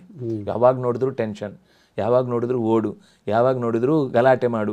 ಈ ಹಂತಕ್ಕೆ ಉಸಿರಿನ ಮೇಲೆ ಹೆಚ್ಚು ಭಾರ ಹಾಕಿದ್ರಿಂದ 50 ವರ್ಷಕ್ಕೆ 100 ವರ್ಷ ಮುಗಿದೋಗುತ್ತೆ. ಅಂದ್ರೆ ಯಾರು ಜಾಸ್ತಿ ಸ್ಟ್ರೆಸ್ ಅಲ್ಲಿ ಇರ್ತಾರೆ, ಟೆನ್ಷನ್ ಇರ್ತಾರೆ, ಅವ್ರದ್ದು ಆಟೋಮೆಟಿಕಲಿ ಬ್ರೀದಿಂಗ್ ಸ್ಪೀಡ್ ಜಾಸ್ತಿ ಆಗ್ಬಿಡುತ್ತೆ. ಸ್ಪೀಡ್ ಜಾಸ್ತಿ ಆದ್ರೆ ಉಸಿರಾಟದ ಲೆಕ್ಕಾಚಾರ ಮುಗಿದು ಹೋದ್ರಿಂದ ಆಯುಷ್ಯ ಹಿಡಿದೋಗುತ್ತೆ. ಅಂದ್ರೆ ಹಿಡಿದು ಬಿಟ್ರೆ ನಾನು ಉಸಿರನ್ನ ಇದು ಟೈಮ್, ಒಳಗಿನ ಟೈಮ್ 2 ಕ್ಲಾಕ್ ಇದೆ, ಹೊರಗೊಂದು ಗಂಟೆ ಇದೆ, ಇನ್ನರ್ ಕ್ಲಾಕ್ ಒಂದಿದೆ, ಒಳಗಿನ ಇನ್ನೊಂದು ಗಂಟೆ ಇದೆ, ಅದು ಸ್ಟಾಪ್ ಆಗುತ್ತೆ. ನನಗೆ ಆಯುಷ್ಯ ಮುಂದೆ ಹೋಗಲ್ಲ, ಹಿಂದೆ ಹೋಗಲ್ಲ, ಅಲ್ಲೇ ಇರುತ್ತೆ. ಅದಕ್ಕೆ ಕುಂಭಕಕ್ಕಷ್ಟು ಬಲ. ಆದ್ರೆ ನಮ್ಮ ಸಮಸ್ಯೆ ಏನಂದ್ರೆ ಒಂದ್ ಕಡೆ ಮಾಡಿ ಇನ್ನೊಂದ್ ಕಡೆ 3 ಕಳ್ಕೊಳ್ತೀವಿ. ಈಗ ಒಂದ್ಸರಿ ಹಿಡ್ಕೊಳಕ್ ಹೋಗಿ 10 ಸರಿ ಉಸಿರಾಡ್ಬಿಟ್ಟಿರ್ತೀವಿ. ಅಂದ್ರೆ ಅದು ಕ್ರಮವಾಗಿ ಬೆಳೆಸ್ಬೇಕು, ಅದಕ್ಕೊಂದು ಸಿದ್ಧಿ ಬೇಕು. ಮತ್ತೆ ಈಗ ಕೆಲವೊಮ್ಮೆ ಏನೋ ಲೆಕ್ಕಾಚಾರ ಮಾಡ್ಲಿಕ್ಕೆ ಹೋಗ್ತಾರೆ, 4 ಸೆಕೆಂಡಿಗೆ ಉಸಿರಾಡ್ಬೇಕು. ನಿಮ್ಗೆ ಎಷ್ಟು ಹೊತ್ತಿನವರೆಗೆ ಉಸಿರು ಒಳಗೆ ತಗೊಳ್ಳಿಕ್ಕಾಗುತ್ತೋ ಅಷ್ಟೊತ್ತು ನಿಧಾನಕ್ಕೆ ಒಳಗೆ ಉಸಿರು ತಗೊಳ್ಳೋದು ಮಾತ್ರ ಅಲ್ಲ, ಅದರ ಮೇಲೆ ಮನಸ್ಸಿನ ಗಮನ ಇರಬೇಕು. ಗಮನ ಇರುವುದು ಮಾತ್ರ ಅಲ್ಲ, ನಾನು ಉಸಿರಾಡ್ತಾ ಇದ್ದೇನೇನೋ ಎಚ್ಚರ ಇರಬೇಕು. ಅಷ್ಟೇ ಅಲ್ಲ, ಆ ಉಸಿರು ಒಳಕ್ಕೆ ಹೋಗುವಾಗ ನನ್ನಲ್ಲಿ ಧನಾತ್ಮಕವಾದ ಶಕ್ತಿಯೇ ಪ್ರಾಣ ಶಕ್ತಿಯ ಮೂಲಕ ಒಳಕ್ಕೆ ಹೋಗ್ತಾ ಇದೆ ಅಂತ ಚಿಂತನೆ ಮಾಡಬೇಕು. ಅದು ನಾನೇ ಉಸಿರಾಡುವುದಲ್ಲ, ಭಗವಂತನೇ ಉಸಿರಾಡಿಸ್ತಾ ಇರುವುದು, ಪ್ರಾಣದೇವನ ಮೂಲಕ ಭಗವಂತನೇ ಉಸಿರಾಡಿಸ್ತಾ ಇರುವುದು ಅಂತ ಇಷ್ಟು ಗೊತ್ತಾದ್ರೆ ಆಗ ಜಪ ಆಗ್ಬಿಡುತ್ತದು. ಎಕ್ಸ್ಟ್ರಾರ್ಡಿನರಿ. ಆದರೆ ಎಲ್ಲರೂ ಮಾಡ್ಬೋದಾ ಅಂದರೆ, ಉಸಿರಾಡೋರೆ ಮೂಗಿದ್ದವರೆಲ್ಲ ಮಾಡ್ಬೋದು. ಅಂದರೆ ಇಷ್ಟು ಅನುಸಂಧಾನ, ಆ ಮಂತ್ರಕ್ಕೆ ಒಂದು ಗುರು ಬೇಕು. ಅಲ್ಲ, ಈಗ ನಮ್ಗೊಂದು ಮೋಟಿವೇಶನ್ ಇದೆ ಆಚಾರ್ಯ, ಅಂದ್ರೆ ನಾನೊಂದು ತುಂಬಾ ವರ್ಷ ಬದುಕಬೇಕು ಅನ್ನೋ ಆಸೆ ಇದೆ. ಹೌದು. ಹಾಗಾಗಿ ನಾನು ಇದೆಲ್ಲ ತತ್ವ ತಿಳ್ಕೊಂಡು ಮಾಡಬಹುದು. ಓ ಖಂಡಿತ. ಅಂದ್ರೆ ಮಾಡಕ್ಕಾಗಲ್ಲ ಅಂತ ಏನಿಲ್ಲ, ಖಂಡಿತ. ಅಂದ್ರೆ ಯಾರು ಪ್ರಯತ್ನ ಪೂರ್ವಕವಾಗಿ ಈ ವಿಷಯಗಳು ತಿಳ್ಕೊಂಡು ಪ್ರಾಣದೇವರ ಬಗ್ಗೆ ತತ್ವಗಳು, ಈ ಭಗವಂತನ ಬಗ್ಗೆ ತಿಳ್ಕೊಂಡು ಸ್ವಲ್ಪ ಈಗ ನಾನು ಒಂದು 5 ನಿಮಿಷ ಮಾಡಿದ್ರು ಕೂಡ ಅಷ್ಟು ಇನ್ಕ್ರೀಸ್ ಆದಂಗೆ ಆಯ್ತು. ಖಂಡಿತ ಆಗುತ್ತೆ. ಆರೋಗ್ಯಕ್ಕೂ ಇದು ತುಂಬಾ ಉಪಕಾರಕ. ಈಗ ಆರೋಗ್ಯದ ಬಗ್ಗೆ ಹೇಳೋದಾದ್ರೆ, ಈ ಆರೋಗ್ಯಕ್ಕೂ ಈ ಉಸಿರಿಗೂ ಏನು ಒಂದು ಆಯಸ್ಸಾಯ್ತು. ಈಗ ನಾನು 100 ವರ್ಷ ಬದುಕಿ ಕೋಮದಲ್ಲಿ ಬದುಕಿದ್ರೆ ಕರೆಕ್ಟ್ ಉಪಯೋಗ ಇಲ್ಲ. ಕೋಮಾ ಇಲ್ಲ ಅಂದ್ರೂ ಈ ತಿನ್ನಕ್ಕಾಗಲ್ಲ, ಅದ್ ತಿನ್ನಕ್ಕಾಗಲ್ಲ, ಈ ಕಾಯಿಲೆ ಆ ಕಾಯಿಲೆ, ಬೇಕಾದಷ್ಟು ದುಡ್ಡಿದೆ, ಎಲ್ಲಾ ಸ್ವೀಟ್ಗಳು ಎಲ್ಲರೂ ಮಕ್ಕಳು ಮರಿ ತಿಂತಾ ಇದ್ದಾರೆ, ನಾನು ತಿನ್ನಕ್ಕಾಗಲ್ಲ. ಅದೇ ಒಂದು ತುಂಬಾ ಬಡತನ ಇದನ್ನು ಶ್ರೀಮಂತಿಕೆ ಬಂತಂತೆ. ನಮ್ಮನೇಲಿ ನಾನು ಅನುಭವಿಸಿದ ಕಷ್ಟ ನನ್ನ ಮಕ್ಕಳು ಅನುಭವಿಸಬಾರ್ದು ಅಂತ ಡಬ್ಬಿಗಟ್ಲೆ ತಿಂಡಿಗಳಂತ ಇಟ್ಟಿದ್ದಂತೆ. ಯಾರೊಬ್ಬ ಗೆಳೆಯ ಬಂದವನು ಕೇಳದಂತೆ, ಏನು ಇಷ್ಟೆಲ್ಲ ಹೀಗೆ, ನಮ್ಮನೇಲಿ ಯಾವುದಕ್ಕೂ ಕಮ್ಮಿ ಮಾಡಬಾರ್ದು ಅಂತ ಇಟ್ಟಿದ್ದೇನೆ ಅಂತ. ಸುಮಾರು ಆಯಿತು, 15 ವರ್ಷ ದಾಟಿದ್ಮೇಲೆ ಮತ್ತೆ ಇನ್ನೊಂದು ಸರ್ತಿ ಅವನು ಬಂದಂತೆ. ಡಬ್ಬಿಗಳೆಲ್ಲ ಸ್ವಲ್ಪ ಚಿಕ್ಕದಾಗಿತ್ತು, ಕಲರ್ಗಳು ಬೇರೆ ಬೇರೆ ಸಣ್ಣದಿತ್ತಂತೆ. ಏನು ಅಂತ ಕೇಳಿದಂತೆ, ಅಯ್ಯೋ ಅದು ಪ್ರತಿಯೊಂದು ಗಂಟೆಗೆ ಒಂದೊಂದು ತಿನ್ಲಿಕ್ಕೆ ಡಾಕ್ಟ್ರು ಮಾತ್ರೆ ಕೊಟ್ಟಿದ್ದಾರೆ, ಈಗ ಅದನ್ನು ನಾವು 15 ವರ್ಷ ನಿರಂತರ ಬಿಡದೆ ತಿಂದದ್ದಕ್ಕೆ ಇದನ್ನು ತಿನ್ನಬೇಕು ಅಂತ ಈಗ ಊಟನೇ ಇಲ್ಲ, ಬರೀ ಮಾತ್ರೆನೇ ಆಗೋಗಿದೆ ಅಂತ. ಅಂದರೆ ಯಾವುದನ್ನು ಹದ ಮೀರಿ ಒಂದು ಸರ್ತಿ ಸಿಕ್ತು ಅಂದ ಮಾತ್ರಕ್ಕೆ ತಗೊಳ್ಳೋದು ಅಲ್ಲ, ಅಥವಾ ನನಗೆ ಬೇಡವೇ ಬೇಡ ಅಂತ ಅದನ್ನು ನಿಗ್ರಹಿಸ್ತೇನೆ ಅಂತ ಒಂದೇ ಸಮಯಕ್ಕೆ ಈ ಉಪವಾಸದ ಬಗ್ಗೆ ಕೇಳಿ ನಾನು ನಾಳಿಂದನೇ ಮಾಡಿಬಿಡ್ತೇನೆ ಅಂತ ಒಂದೇ ಸರ್ತಿಗೆ ಉಪವಾಸ ಬಿದ್ದರೆ ಮತ್ತೆ ಇನ್ನು ಜನ್ಮದಲ್ಲಿ ಉಪವಾಸ ಬೇಡ ಅಂತ ತಲೆ ತಿರುಗುವುದು ಅಥವಾ ಹೊಟ್ಟೆಗೆ ತೊಂದರೆ ಆಗುದು, ಇನ್ನೇನೋ ಅನರ್ಥ ಆಗಿ ಜೀವಮಾನದಲ್ಲಿ ಬೇಡ ಅನ್ಸುತ್ತೆ. ಅವರು ಎಲ್ಲವನ್ನು ಕ್ರಮವಾಗಿ ಬೆಳೆಸ್ಕೊಳ್ತಾ ಹೋಗ್ಬೇಕು. ಒಂದೇ ಸರ್ತಿ ಯಾವ ಪ್ರಕ್ರಿಯೆಯನ್ನು ಕೂಡ ಉಪವಾಸದ ಕೆಪಾಸಿಟಿ ಬಿಲ್ಡಿಂಗ್ ಅಂತ ಉಸಿರಾಟದ ಕ್ರಮದಲ್ಲೂ ಹಾಗೆ, ಉಪವಾಸದ ಕ್ರಮದಲ್ಲೂ ಹಾಗೆ. ಉಸಿರಾಟದ ಕ್ರಮದಲ್ಲೂ ಕೂಡ ನಿನಗೆ ಎಷ್ಟು ಹೊತ್ತು ಎದೆಯ ಒಳಗೆ ಗಾಳಿ ತುಂಬಿಸ್ಲಿಕ್ಕೆ ನಿಧಾನಕ್ಕೆ ಸಾಧ್ಯ ಆಗುತ್ತೋ ಅಷ್ಟು ನಿಧಾನಕ್ಕೆ ಗಾಳಿ ತೆಗೆದುಕೊಳ್ತಾ ಹೋಗೋದ್ರಿಂದ ಉಸಿರಾಟದಲ್ಲಿ ಪ್ರಾಣಶಕ್ತಿ ಹೆಚ್ಚು ಪ್ರವೇಶ ನಿಧಾನಕ್ಕಾಗುತ್ತೆ. ಎಷ್ಟು ನಿಧಾನಕ್ಕಾಗುತ್ತೋ ಅಷ್ಟು ಮೂಲೆ ಮೂಲೆಗಳಿಗೆ ತಲುಪುತ್ತೆ ಸಮಾನ. ಅದರಲ್ಲಿ ಮತ್ತೆ 5 ಇದೆ, ಅದು ಮತ್ತೊಂದು ದೊಡ್ಡ ಪ್ರಪಂಚ. ಪ್ರಾಣ ಅಪಾನ ವ್ಯಾನ ಡೀಟೇಲ್ ಆಗಿ ತಾವೇ ಅದ್ರ ಬಗ್ಗೆ ಎಲ್ಲ ತಿಳಿಸ್ಕೊಡ್ಬೇಕು ಮುಂದೆ. ಈಗ ನೀವು ಹೇಳೋದಾದ್ರೆ ನಿಧಾನಕ್ಕೆ ತಗೊಳ್ಳೋದ, ನಿಧಾನಕ್ಕೆ ಸ್ವೀಕರಿಸಿದಾಗ ನಮ್ಮ ದೇಹದ ಪ್ರತಿಯೊಂದು ಭಾಗಕ್ಕೂ ಆ ಸಾತ್ವಿಕ ಶಕ್ತಿ ಪ್ರಾಣಶಕ್ತಿ ಧನಾತ್ಮಕವಾಗಿ ತಲುಪಿ ಅಲ್ಲಿರುವ ಲೋಪದೋಷಗಳನ್ನು ಎಳ್ಕೊಂಡು ಬರುತ್ತೆ. ಇದೇನು ಅಂದ್ರೆ ಈ ಜೋರ್ ಮಳೆ ಬರುತ್ತಲ್ಲ, ಸೀದಾ ಡಾಂಬರನ್ನೇ ಕೊಚ್ಕೊಂಡು ಹೋಗ್ಬಿಡುತ್ತೆ. ಅದೇ ನಿಧಾನಕ್ಕೆ ಮಳೆ ಬರುತ್ತೆ ನೋಡಿ, ಅದು ಅಂತರ್ಜಲವನ್ನು ಹೆಚ್ಚಿಸುತ್ತೆ. ಯಾವಾಗ ಗಿಡ ಮರಗಳು ಇಡುವ ಜಾಗದಲ್ಲಿ ನಿಧಾನಕ್ಕೆ ಮಳೆ ಬರುತ್ತೋ ಆಗ ಅಂತರ್ಜಲ ಜಾಸ್ತಿ. ಯಾವಾಗ ಸಪಾಟಾದ ಏನೂ ಇಲ್ಲದ ನೆಲದ ಮೇಲೆ ಜೋರಾಗಿ ಮಳೆ ಬಂದ್ರೆ ಅದು ಎಲ್ಲವೂ ಮಣ್ಣು ಸವಕಲಾಗುವುದು ಇತ್ಯಾದಿಗಳಿಗೆಲ್ಲ ಕಾರಣ ಮರಗಳಿಲ್ಲದೆ ಇರುವುದು ಮತ್ತು ಜೋರಾಗಿ ಬಿದ್ದ ಮಳೆ. ನಮ್ಮಲ್ಲಿ 2 ರೀತಿಯ, ಒಂದು ಆಲೋಚನೆಯಲ್ಲೂ ಅದರ ಬಗ್ಗೆ ಎಚ್ಚರ ಇರಬೇಕು, ದೈಹಿಕವಾಗಿಯೂ ಅದಕ್ಕೆ ಕೊಡಬೇಕಾದ ಸಮಾಧಾನದ ಪ್ರವೇಶ, ಗಾಳಿಯ ಪ್ರವೇಶ ಏನಿದೆ ಅದರ ಬಗ್ಗೆ ಗಮನ ಹರಿಸಬೇಕು. ಹೀಗೆ ನಿಧಾನಕ್ಕೆ ಉಸಿರಾಡಿದಾಗ ನಮ್ಮ ಸಹಜವಾದ ದೇಹಕ್ಕೆ ಬೇಕಿರುವ ಎಲ್ಲ ಕಡೆಯ ಪ್ರಾಣಶಕ್ತಿ, ಒಂದು ಮಾತು ಎಲ್ಲ ಕಡೆ ಗಟ್ಟಿಯಾಗಿ ಹೇಳುವುದೇನೆಂದರೆ, ಯಾವಾಗ ಪ್ರಾಣಶಕ್ತಿಯ ಕೊರತೆ ಆಗುತ್ತೋ ಆಗ ದೇಹಕ್ಕೆ ಆರೋಗ್ಯ ಕೆಡುತ್ತೆ. ಅದರ ಮೂಲ ಮತ್ತೆ ಅಜೀರ್ತಿ ಮೂಲ ಅಂತ ಮತ್ತೊಂದು ಮಾತಿದೆ. ಅದಕ್ಕೂ ಕಾರಣ ಮತ್ತೆ ಅದು ಆ ಅಜೀರ್ತಿಯೂ ಕಾರಣ ಆಗುವುದು ಪ್ರಾಣಶಕ್ತಿಯ ಕೊರತೆಗಾಗಿಯೇ. ಅಂದ್ರೆ ನಾವು ಈಗ ಸಿಂಪಲ್ ಆಗಿ ಹೇಳೋದಾದ್ರೆ, ನನಗೆ ಪ್ರಾಣಶಕ್ತಿ ಆಪ್ಟಿಮಮ್ ಲೆವೆಲ್ ಅಲ್ಲಿ ಇತ್ತು ಅಂದ್ರೆ ನಾನು ಆರೋಗ್ಯವಾಗಿರುತ್ತೆ. ಪ್ರಾಣಶಕ್ತಿ ಕಡಿಮೆ ಆಯ್ತು ಅಂದ್ರೆ ಯಾವ ಭಾಗದಲ್ಲಿ ಕಡಿಮೆ ಆಯ್ತು ಅಲ್ಲಿ ನನಗೆ ಡಿಸೀಸ್ ಶುರುವಾಗುತ್ತೆ.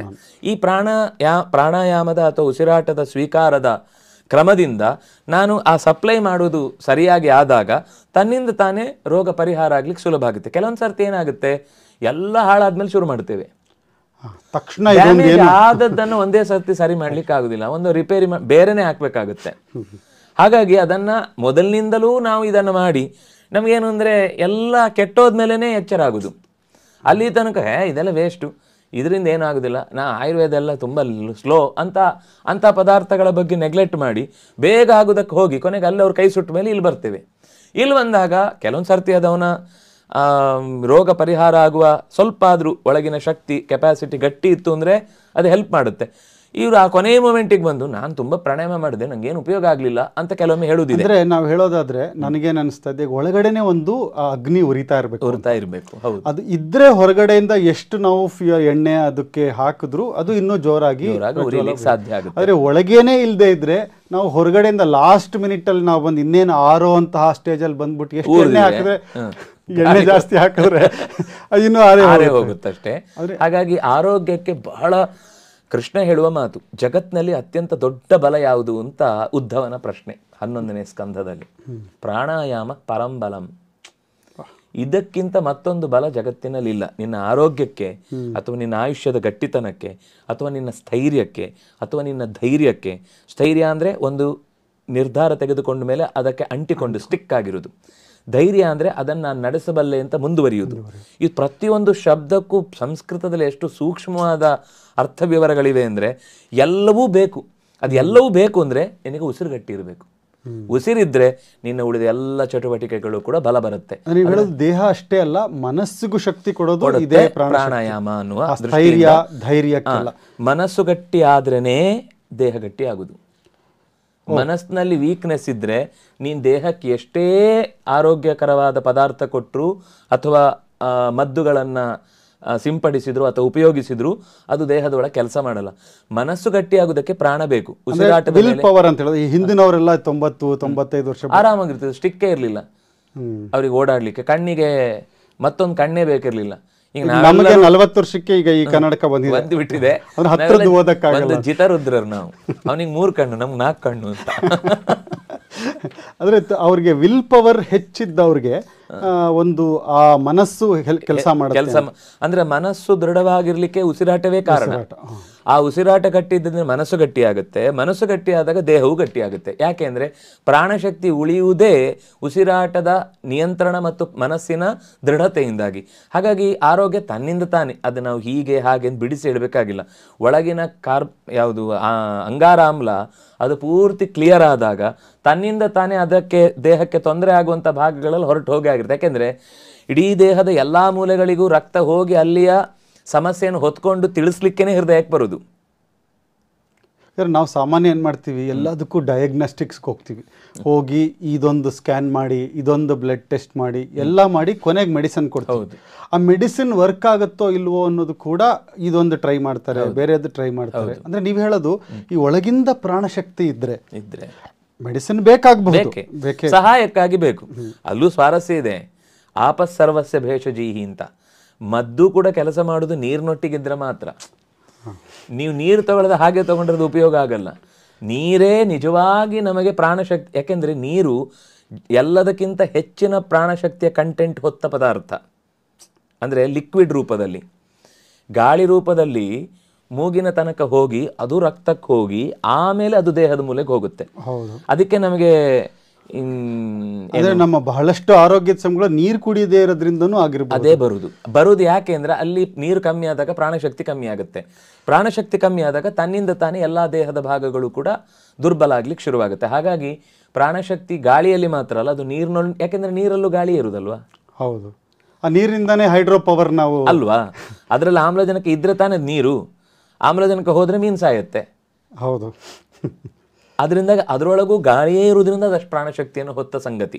ಹಾಗಾಗಿ ದೇಹಕ್ಕೆ ಪ್ರಾಣಶಕ್ತಿಯ ಬಳಕೆ ಗಾಳಿಯಿಂದ, ಉಸಿರಾಟದಿಂದ ಆಗುತ್ತೆ. ಅದರಿಂದಾಗಿ ಆರೋಗ್ಯ ತನ್ನಿಂದ ತಾನೇ ವೃದ್ಧಿ ಆಗುತ್ತೆ. ಅದ್ಭುತವಾಗಿ ತಿಳಿಸ್ಕೊಟ್ರಿ. ಅಂದರೆ ಈಗ ಒಂದು ಉಸಿರಿಂದ, ಈ ಪ್ರಾಣದೇವರ ಚಿಂತನೆಯಿಂದ, ಈ ಹಂಸ ಜಪದಿಂದ, ಭಗವಂತನ ಚಿಂತನೆಯಿಂದ ಒಂದಾಗೋದು ನಮಗೆ ಆಯುಷ್ಯ ವೃದ್ಧಿ ಮಾಡ್ಕೋಬೋದು ನಾವು. ಅಂದರೆ ನಮ್ಮ 4 ಸೆಕೆಂಡನ್ನು 5 ಸೆಕೆಂಡ್, 2 ಸೆಕೆಂಡ್ ಆವರೇಜ್ ಇನ್ಕ್ರೀಸ್ ಮಾಡಿದ್ರು ನಮಗೆ ಅಲ್ಲೊಂದು ನಾನು ಕ್ಯಾಲ್ಕುಲೇಷನ್ ಮಾಡೋದಾದ್ರೆ ಈಗ 4 ಸೆಕೆಂಡನ್ನು ನಾನು 6 ಸೆಕೆಂಡ್ ಮಾಡಿದೆ ಅಂದ್ಕೊಳ್ಳಿ. ಈಗ ಆಲ್ರೆಡಿ ಒಂದು 40 ವರ್ಷ ಆಗೋಗಿದೆ. ಇನ್ನೊಂದು ಈ ಕೌಂಟಲ್ಲಿ ನಾನು ಈಗ ಕಳೆದು ಬಿಟ್ಟಿದ್ದೀನಿ. ಬಟ್ ಇನ್ನೂ ಇದೆಯಲ್ಲ, ಇನ್ನೂ ನನಗೆ 77 ಕೋಟಿ 77 ಲಕ್ಷದಲ್ಲಿ ಇನ್ನೊಂದು 35 ಕೋಟಿ ಉಸಿರುಗಳು ನನಗೆ ಪೆಂಡಿಂಗ್ ಇದೆ ಅಂದರೆ ಅದನ್ನು ನಾನು ಇನ್ಕ್ರೀಸ್ ಮಾಡಿಕೊಂಡ್ರೆ ಆ 60 ವರ್ಷನ ನಾನು ಅಟ್ಲೀಸ್ಟ್ ಒಂದು ಈ 4 ಸೆಕೆಂಡನ್ನು 2 ಸೆಕೆಂಡ್ ಜಾಸ್ತಿ ಮಾಡಿದ್ರು ನನಗೆ ಅದು ನಾನು ಒಂದು 25% ಇನ್ಕ್ರೀಸ್ ಮಾಡ್ಕೋಬೋದು ಆಯಸ್ಸು. ಖಂಡಿತ. ಜೊತೆಗೆ ನೀವು ಆರೋಗ್ಯದ ಬಗ್ಗೆ ಹೇಳಿದ್ರಿ. ಅಂದರೆ ಇದು ಬರೀ ಆಯುಷ್ಯ ಎಷ್ಟೇ ಇದ್ರೂ ಎಲ್ಲ ಡಿಸೀಸಸ್ಗಳು, ಆರೋಗ್ಯ ಕಾಯಿಲೆಗಳು ಇದ್ರೂ ಕೂಡ ನಾನೇನು ಎಂಜಾಯ್ ಮಾಡೋಕ್ಕಾಗಲ್ಲ. ಈ ಆರೋಗ್ಯಕ್ಕೂ ಕೂಡ ಇದು ಒಂದು ಅನುಕೂಲ ಆಗುತ್ತೆ ಅಂತ ಹೇಳಿದ್ರಿ. ಈ ಒಂದು ಇದೇ ನಾವು ವೇದಿಕ್ ವೆಲ್ನೆಸ್ ಅಂತ ನಾವು ಈ ಚಾನೆಲ್ ಇಟ್ಟಿರೋದೇ ಇದಕ್ಕೋಸ್ಕರ. ಇದ್ರ ಮುಖ್ಯವಾಗಿ ಪ್ರಾಣತತ್ವದ ಬಗ್ಗೆ, ಆರೋಗ್ಯಕ್ಕೂ ಪ್ರಾಣಕ್ಕೂ ಉಸಿರಿಗೂ ಇರುವಂತಹ ಎಲ್ಲ ವಿಷಯಗಳು ಶಾಸ್ತ್ರದಲ್ಲಿ ಏನಿದೆ, ನಾವು ಹೇಗೆ ಅನುಸಂಧಾನ ಮಾಡಬೇಕು ಅನ್ನೋದೇ ಮುಖ್ಯ ವಿಷಯ ಈ ವೇದಿಕ್ ವೆಲ್ನೆಸ್ನಲ್ಲಿ. ಈ ವೆಲ್ನೆಸ್ ಇರೋದು ವೇದಗಳಲ್ಲಿರುವಂತಹ ಆರೋಗ್ಯದ ವಿಷಯ ಏನು ಅಂತ ಹೇಳೋದು. ಇದನ್ನು ತುಂಬ ಚೆನ್ನಾಗಿ ಆಯಸ್ಸು, ಆರೋಗ್ಯ, ಯಾಕೆಂದ್ರೆ ನಾವು ಅದನ್ನೇ ಕೇಳ್ಕೊತೀವಿ, ಏನೇ ಪೂಜೆ ಮಾಡಿದ್ರು ಅನಾಯಾಸೇನ ಮರಣಂ ವಿನಾದೈನೇನ ಜೀವನಂ. ಸಾವಿನ ತನಕವೂ ಕೂಡ ಇನ್ನೊಬ್ಬನಿಗೆ ಅಧೀನವಾಗಿ ಬದುಕುವಾಗ ಆಗಬಾರ್ದು. ಇದು ಪ್ರಾಣದೇವರ ಅನುಗ್ರಹ ಕೂಡ. ಅದಾದ್ರೆ ಮಾತ್ರ ನಾವು ಅಷ್ಟು ಬದುಕಿದ್ದಕ್ಕೆ ಅರ್ಥ ಬರುತ್ತೆ. ಈಗ ದೊಡ್ಡವರಿಗೆ ನಮಸ್ಕಾರ ಮಾಡುವಾಗ ಆಯುಷ್ಮಾನ್ ಭವ ಅಂತಾರೆ. ಅಲ್ಲ ರೀ, ಪ್ರತಿಯೊಬ್ಬನಿಗೂ ಅವ್ನು ಬದುಕೊಂದು ಆಯುಷ್ಯ ಇದೆ, ಇವ್ರೇನು ಆಯುಷ್ಮಾನ್ ಭವ ಅಂದು. ಪ್ರತಿಯೊಂದು ಆಯುಷ್ಯದ ಕ್ಷಣವೂ ಸಾರ್ಥಕವಾಗುವಂತೆ ಆಗಬೇಕು. ಅದಕ್ಕೋಸ್ಕರ ಅವ್ರು ಆಯುಷ್ಮಾನ್ ಭವ ಅಂದರೆ, ಆಯುಷ್ಮಾನ್ ಅಂತಂದರೆ ಅದು ಉಳ್ಳದ್ದು ಅಂತಂದರೆ ಯಾವಾಗ ಅಂದರೆ ಅದು ಸಾರ್ಥಕವಾದರೆ ಉಳ್ಳದ್ದು. ದುಡ್ಡಿದೆ ಇದೆ ಅಂತಲೇ ಗೊತ್ತಿಲ್ಲ, ನಡ್ಕೊಂಡು ಬಂದೆ, ನಾನು ಇದ್ದದ್ದು ಉಪಯೋಗ ಆಯಿತಾ? ನನಗೆ ಸಮಯ ಉಳಿಸಿ ಏನೋ ಬೇರೆ ಕೆಲಸ ಮಾಡಲಿಕ್ಕೋಸ್ಕರ ಅದು ಉಪಯೋಗ ಆಗಲಿ ಅಂತ ಇಟ್ಕೊಂಡಿದ್ದೆ. ಅಲ್ಲಿ ಇದ್ದಿದ್ದೇ ಮರ್ತೋಯ್ತು. ಜಾಗ್ರತೆ ಮಾಡಿ ಒಳಗಿಸೆಯಲ್ಲಿ ಇಟ್ಬಿಟ್ಟಿದೆ. ಇಲ್ಲಿ ಹುಡುಕಿದೆ, ಸಿಗಲಿಲ್ಲ, ನಡ್ಕೊಂಡು ಬಂದೆ. ಏನಪ್ಪ ದುಡ್ಡಿದ್ರು ನಮ್ಗೆ ಬೇಕಾದಾಗ ಸಿಗಲಿಲ್ಲ ಅಂದರೆ ಇರುವುದೇ ಸಂಪತ್ತಲ್ಲ. ಗೋವಿಂದಾಚಾರ್ಯ ಯಾವಾಗಲೂ ಒಂದು ಮಾತು ಹೇಳ್ತೀವಿ, ಇರವಿನ ಅರಿವು ಸಂಪತ್ತು ಅಂತ. ಹಾಗಾಗಿ ನಮಗೆ ಉಸಿರು ದೇವರು ಈಗಾಗಲೇ ರೆಡಿ ಕೊಟ್ಟುಬಿಟ್ಟಿದ್ದಾನೆ. ಅದನ್ನು ನಾವು ಹೇಗೆ ನಿಧಾನಕ್ಕೆ ಬಳಸ್ತೀವಿ, ಹೇಗೆ ಅರ್ಥ ಮಾಡ್ಕೊಂಡು ಬಳಸ್ತೀವಿ, ಹೇಗೆ ಅದನ್ನು ಪ್ರಾಣದೇವ ಭಗವಂತನ ಪ್ರೀತಿಗಾಗಿ ನಿರಂತರವಾಗಿ ನಿಷ್ಠೆಯಿಂದ ಜಪಿಸ್ತಾ ಇದ್ದಾನೆ ಅಂತ ನಾವು ಚಿಂತಿಸಿದರೆ ನಮಗೆ ಇದು ಆರೋಗ್ಯ ಮತ್ತು ಆಯುಷ್ಯ ಅನ್ನೋದು ಭೌತಿಕ ಸಂಪತ್ತಾಯಿತು. ಇದು ಬಿಟ್ಟು ನಮಗೆ ಲೆಕ್ಕ ಮಾಡಲಿಕ್ಕೆ ಸಾಧ್ಯ ಇಲ್ಲದಷ್ಟು ಫಲವನ್ನು ಆ ಜಪಕ್ಕೆ ಹೇಳ್ತಾರೆ. ವಸ್ತುತಃ ಅದನ್ನು ನಾವು ಹಿರಿಯರಿಂದ ಉಪದೇಶ ಪಡೆದು ಅದರ ಬಗ್ಗೆ ಒಂದು ಅಭ್ಯಾಸ ಮಾಡಿ ತಿಳ್ಕೊಳ್ಬೇಕು. ಅಂದರೆ ಆ ಮಂತ್ರದ ಜಪಾನುಷ್ಠಾನ ಹೇಗೆ ಅಂತ. ಆದರೆ ಇಷ್ಟು ಅದರ ಹಿನ್ನೆಲೆ ಇದೆ, ನನ್ನ ಉಸಿರಾಟಕ್ಕೆ ಇಷ್ಟು ಅರ್ಥ ಇದೆ ಅಂತ ಯಾರು ಬೇಕಾದರೂ ಸಾಮಾನ್ಯ ಉಸಿರಾಡುವ ನೆಲೆಯಲ್ಲೂ ಇದನ್ನು ಚಿಂತಿಸಬಹುದು ಅನ್ನೋದು ನಾವು ಓಪನ್ ಟು ಆಲ್ ಎಲ್ಲರಿಗೂ ಹೇಳಬೇಕು. ಇದೇ ಕಾರಣಕ್ಕೆ ಆಚಾರ್ಯ ನಾವು ಈಗ ಪ್ರಾಣಯಜ್ಞ ಅಂತ ಒಂದು 24 ನಿಮಿಷದ ಪ್ರಕ್ರಿಯೆಯನ್ನು, ಯಾಕೆಂದರೆ ಪ್ರತಿಯೊಬ್ಬರು ಮಾಡಬೇಕು ಅನ್ನೋದಕ್ಕೆ, ಅದರಲ್ಲಿ ನಾವು ಮೊದಲನೇ ಸ್ಟೇಜಲ್ಲೇ ನಾವು ಹೇಳ್ತೀವಿ ಗುಣಪೂರ್ಣ ದೋಷ ದೂರ ಅಂತ ಉಸಿರಾಡೋದು. ನಾರ್ಮಲ್ ಭಸ್ತ್ರಿಕಾ ಪ್ರಾಣಾಯಾಮ ಥರದ ಒಂದು ಪ್ರಕ್ರಿಯೆ. ಅದರಲ್ಲಿ ಅನುಸಂಧಾನಪೂರ್ವಕವಾಗಿ ಅದು ನೀವು ಗುಣಪೂರ್ಣ ಅಂದಾಗ ಪೂರ್ತಿ ಉಸಿರು ತೆಕ್ಕೊಂಡು, ದೋಷ ದೂರ ಅಂದಾಗ ಉಸಿರು ಬಿಡುವಂಥದ್ದು. ಅಂದರೆ ಅದರ ಜೊತೆಗೆ ಹೊಂದಿಸ್ಕೊಂಡು, ಯಾಕೆಂದರೆ ಅಲ್ಲಿ ಹೆಸರು ಬಂದಾಗ ಗುಣಪೂರ್ಣ ಅಂದಾಗ ಅಟ್ಲೀಸ್ಟ್ ಅದೊಂದು ಆ ಮನಸ್ಸಿಗೆ ಬರುತ್ತೆ ಅಂತ ಹೇಳಿ. ಸೊ ಇದರಿಂದ ಅಂದರೆ ನಾವು ಉಸಿರಾಡುವಾಗ, ಯಾಕೆಂದರೆ ಒಂದು 24 ನಿಮಿಷದಲ್ಲಿ ಅದರಲ್ಲಿ ಒಂದು 8-9 ನಿಮಿಷ ಬರೀ ಇದೊಂದೇ ಇದೆ. ಇದಾದಮೇಲೆ ಪ್ರಾಣೋಪಾಸನೆ ಬರುತ್ತೆ. 24 ಕೇಶವಾದಿ ತತ್ವಗಳಿಂದ ಉಸಿರುಗಳನ್ನು ತಗೊಳ್ಳೋದು. ಅದಕ್ಕೆ ನಾವು ಪೂಜೆ ಅಂತ, ಯಜ್ಞ ಅಂದರೆ ಪೂಜೆ ಅಂತ ಇಟ್ಕೊಂಡು ಅದನ್ನು ಪ್ರಾಣನ ಪೂಜೆ ಅಂತ ತಿಳ್ಕೊಂಡು ಮಾಡೋದು ಅಂತದ್ದು ಮಾಡಿದ್ದೀವಿ. ಇದು ಪ್ರತಿಯೊಬ್ಬರು, ಅದು ಮನುಷ್ಯ ಮಾತ್ರ, ಬ್ರಾಹ್ಮಣರು ಅಂತಲ್ಲ, ಹಿಂದೂಗಳು ಅಂತಲ್ಲ. ಯಾರೋ ಒಂದು ವರ್ಗದವ್ರು ಆಡ್ತಿದಾರ? ಯಾರೆಲ್ಲ ಉಸಿರಾಡ್ತಾರೆ? ಯಾರೋ ಒಬ್ರು ಒಂದ್ಸರ್ತಿ ನಾವು ಪ್ರಾಣಾಯಾಮ ಮಾಡ್ಬೋದಾ ಕೇಳಿದ್ರು. ಮೂಗಿದ್ರೆ ಮಾಡಿ ಹಿಂದೆ. ಯಾರೋ ವಿಷ್ಣು ಸಹಸ್ರನಾಮ ಹೇಳ್ಬೋದಾ ಅಂದ್ರೆ ಬಾ ಇದ್ರೆ ಮಾಡಿ. ನಿಮ್ಗೆ ಇಂಟೆನ್ಷನ್ ದೇವರ ಪ್ರಾರ್ಥನೆ ಮಾಡಬೇಕು, ದೇವರ ನಾಮಸ್ಮರಣೆ ಮಾಡಬೇಕು ಅನ್ನೋದು ಇದೆ ಹೌದಾದ್ರೆ ಯಾರು ಬೇಕಾದ್ರೆ ಹೇಳೋದು. ಯಾಕೆಂದ್ರೆ ಯಾರ ಅಪ್ಪನ ಮನೆ ಆಸ್ತಿಯೋ ಅಲ್ಲ ದೇವ್ರ ನಾಮ. ಅದು ಯಾರು ಬೇಕಾದರೂ ಉಚ್ಚಾರಣೆ ಮಾಡಲಿ ಅಂತಲೇ ಅಷ್ಟಕ್ಕೋಸ್ಕರನೇ ಮಹಾಭಾರತದಲ್ಲಿ ಸೇರಿಸಿ ಅದನ್ನು ಭೀಷ್ಮಾಚಾರ್ಯರ ಬಾಯಲ್ಲಿ ಹೇಳಿಸಿದರು. ಹಾಗಾಗಿ ಇದನ್ನು ಅಂದರೆ ಒಂದು ಆ ತತ್ವದ ಬಗೆಗೆ ಒಂದು ನಿಷ್ಠೆ ಬೇಕು ಅಂತ, ಮತ್ತೆ ಅದು ನನಗೆ ಹತ್ತಿರದ ವಸ್ತು, ನಾನು ಅದನ್ನು ಬಿಟ್ಟಿರ್ಲಿಕ್ಕೆ ಸಾಧ್ಯ ಇಲ್ಲ ನನಗೆ ಅನ್ನೋ ಒಂದು ಅಟ್ಯಾಚ್ಮೆಂಟ್ ಬೇಕು.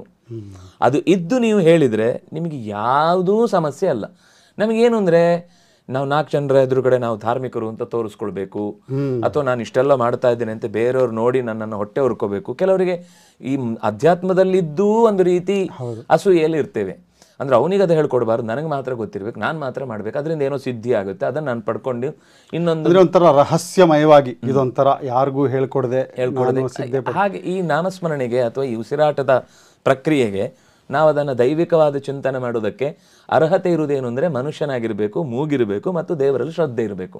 ಇದಿದ್ದರೆ ಯಾರು ಬೇಕಾದರೂ ಮಾಡ್ಬೋದು.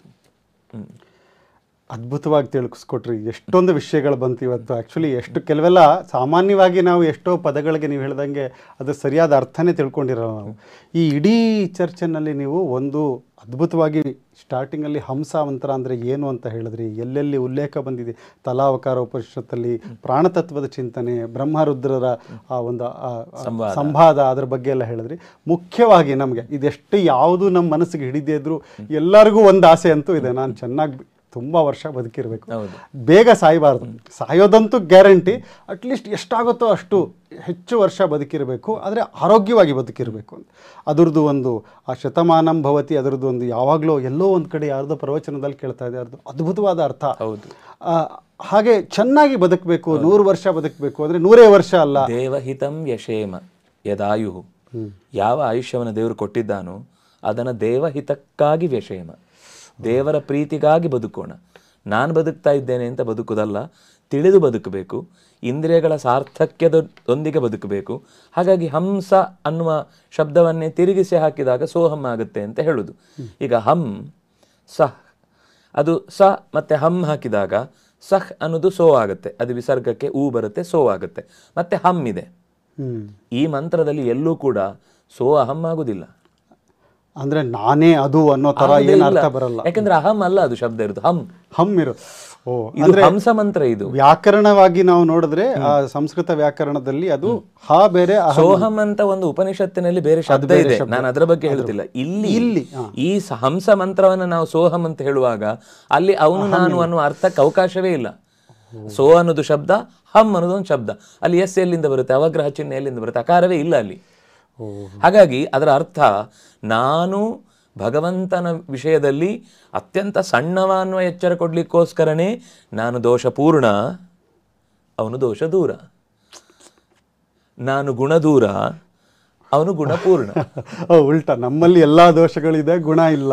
ಈಗ ಆರತಿ ಮಾಡುವುದು ಅಂದ್ರೆ ಏನರ್ಥ?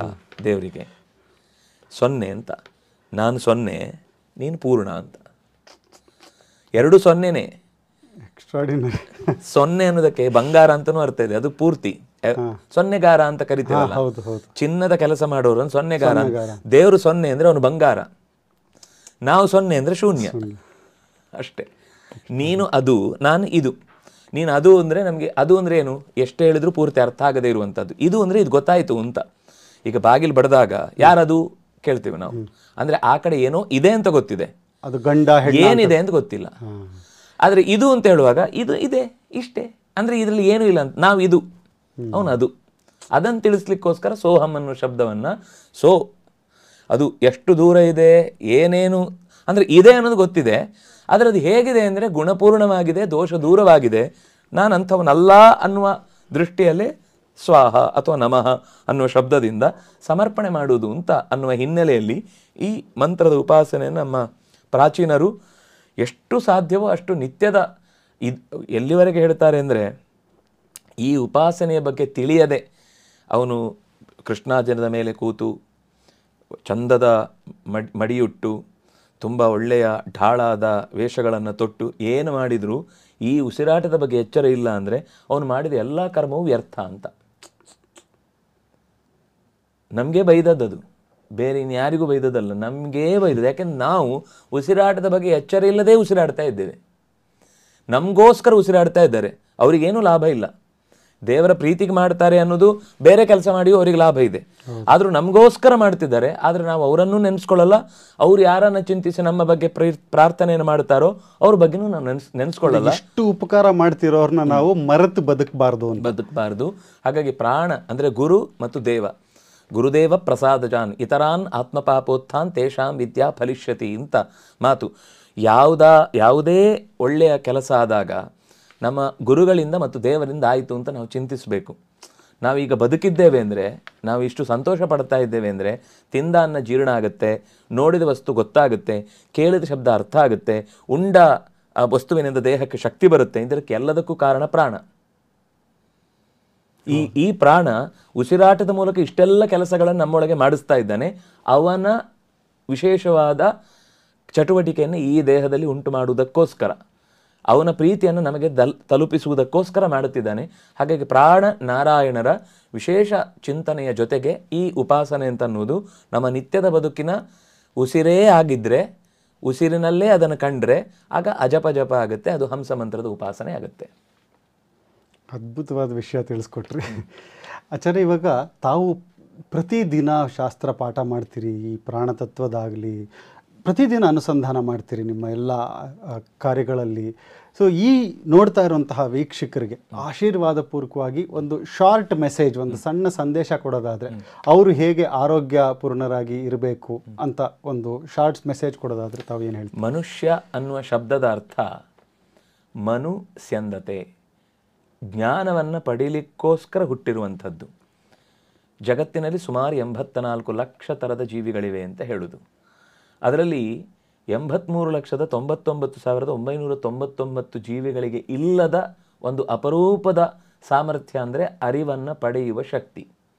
ಉಳಿದವುಗಳು ಅರಿವು ಪಡೀತಾವೆ, ಅದು ಕೇವಲ ಆಹಾರ, ನಿದ್ರಾ, ಭಯ, ಮೈಥುನ ಈ ಚಟುವಟಿಕೆಗಳಿಗೋಸ್ಕರ ಹೊರತು ನಾನು ಯಾರು, ನನ್ನ ಬದುಕಿನ ಉದ್ದೇಶ ಏನು, ನಾನು ಯಾವುದಕ್ಕೋಸ್ಕರ ಈ ಶರೀರವನ್ನು ಪಡೆದಿದ್ದೇನೆ, ನನ್ನ ಮುಂದಿನ ಗುರಿ ಏನು, ಈ ಶರೀರವನ್ನು ದಾಟಿದ ಮೇಲೆ ನಾನು ಎಲ್ಲಿಗೆ ಹೋಗ್ತೇನೆ, ನಾನು ಎಲ್ಲಿಂದ ಬಂದೆ, ಈ ಎಲ್ಲ ಪ್ರಶ್ನೆಗಳಿಗೆ ಉತ್ತರ ಪಡೆಯುವಂತಹ ಪ್ರಯತ್ನವೇ ಮನುಷ್ಯ ಜನ್ಮದ ಸಾರ್ಥಕ್ಯ.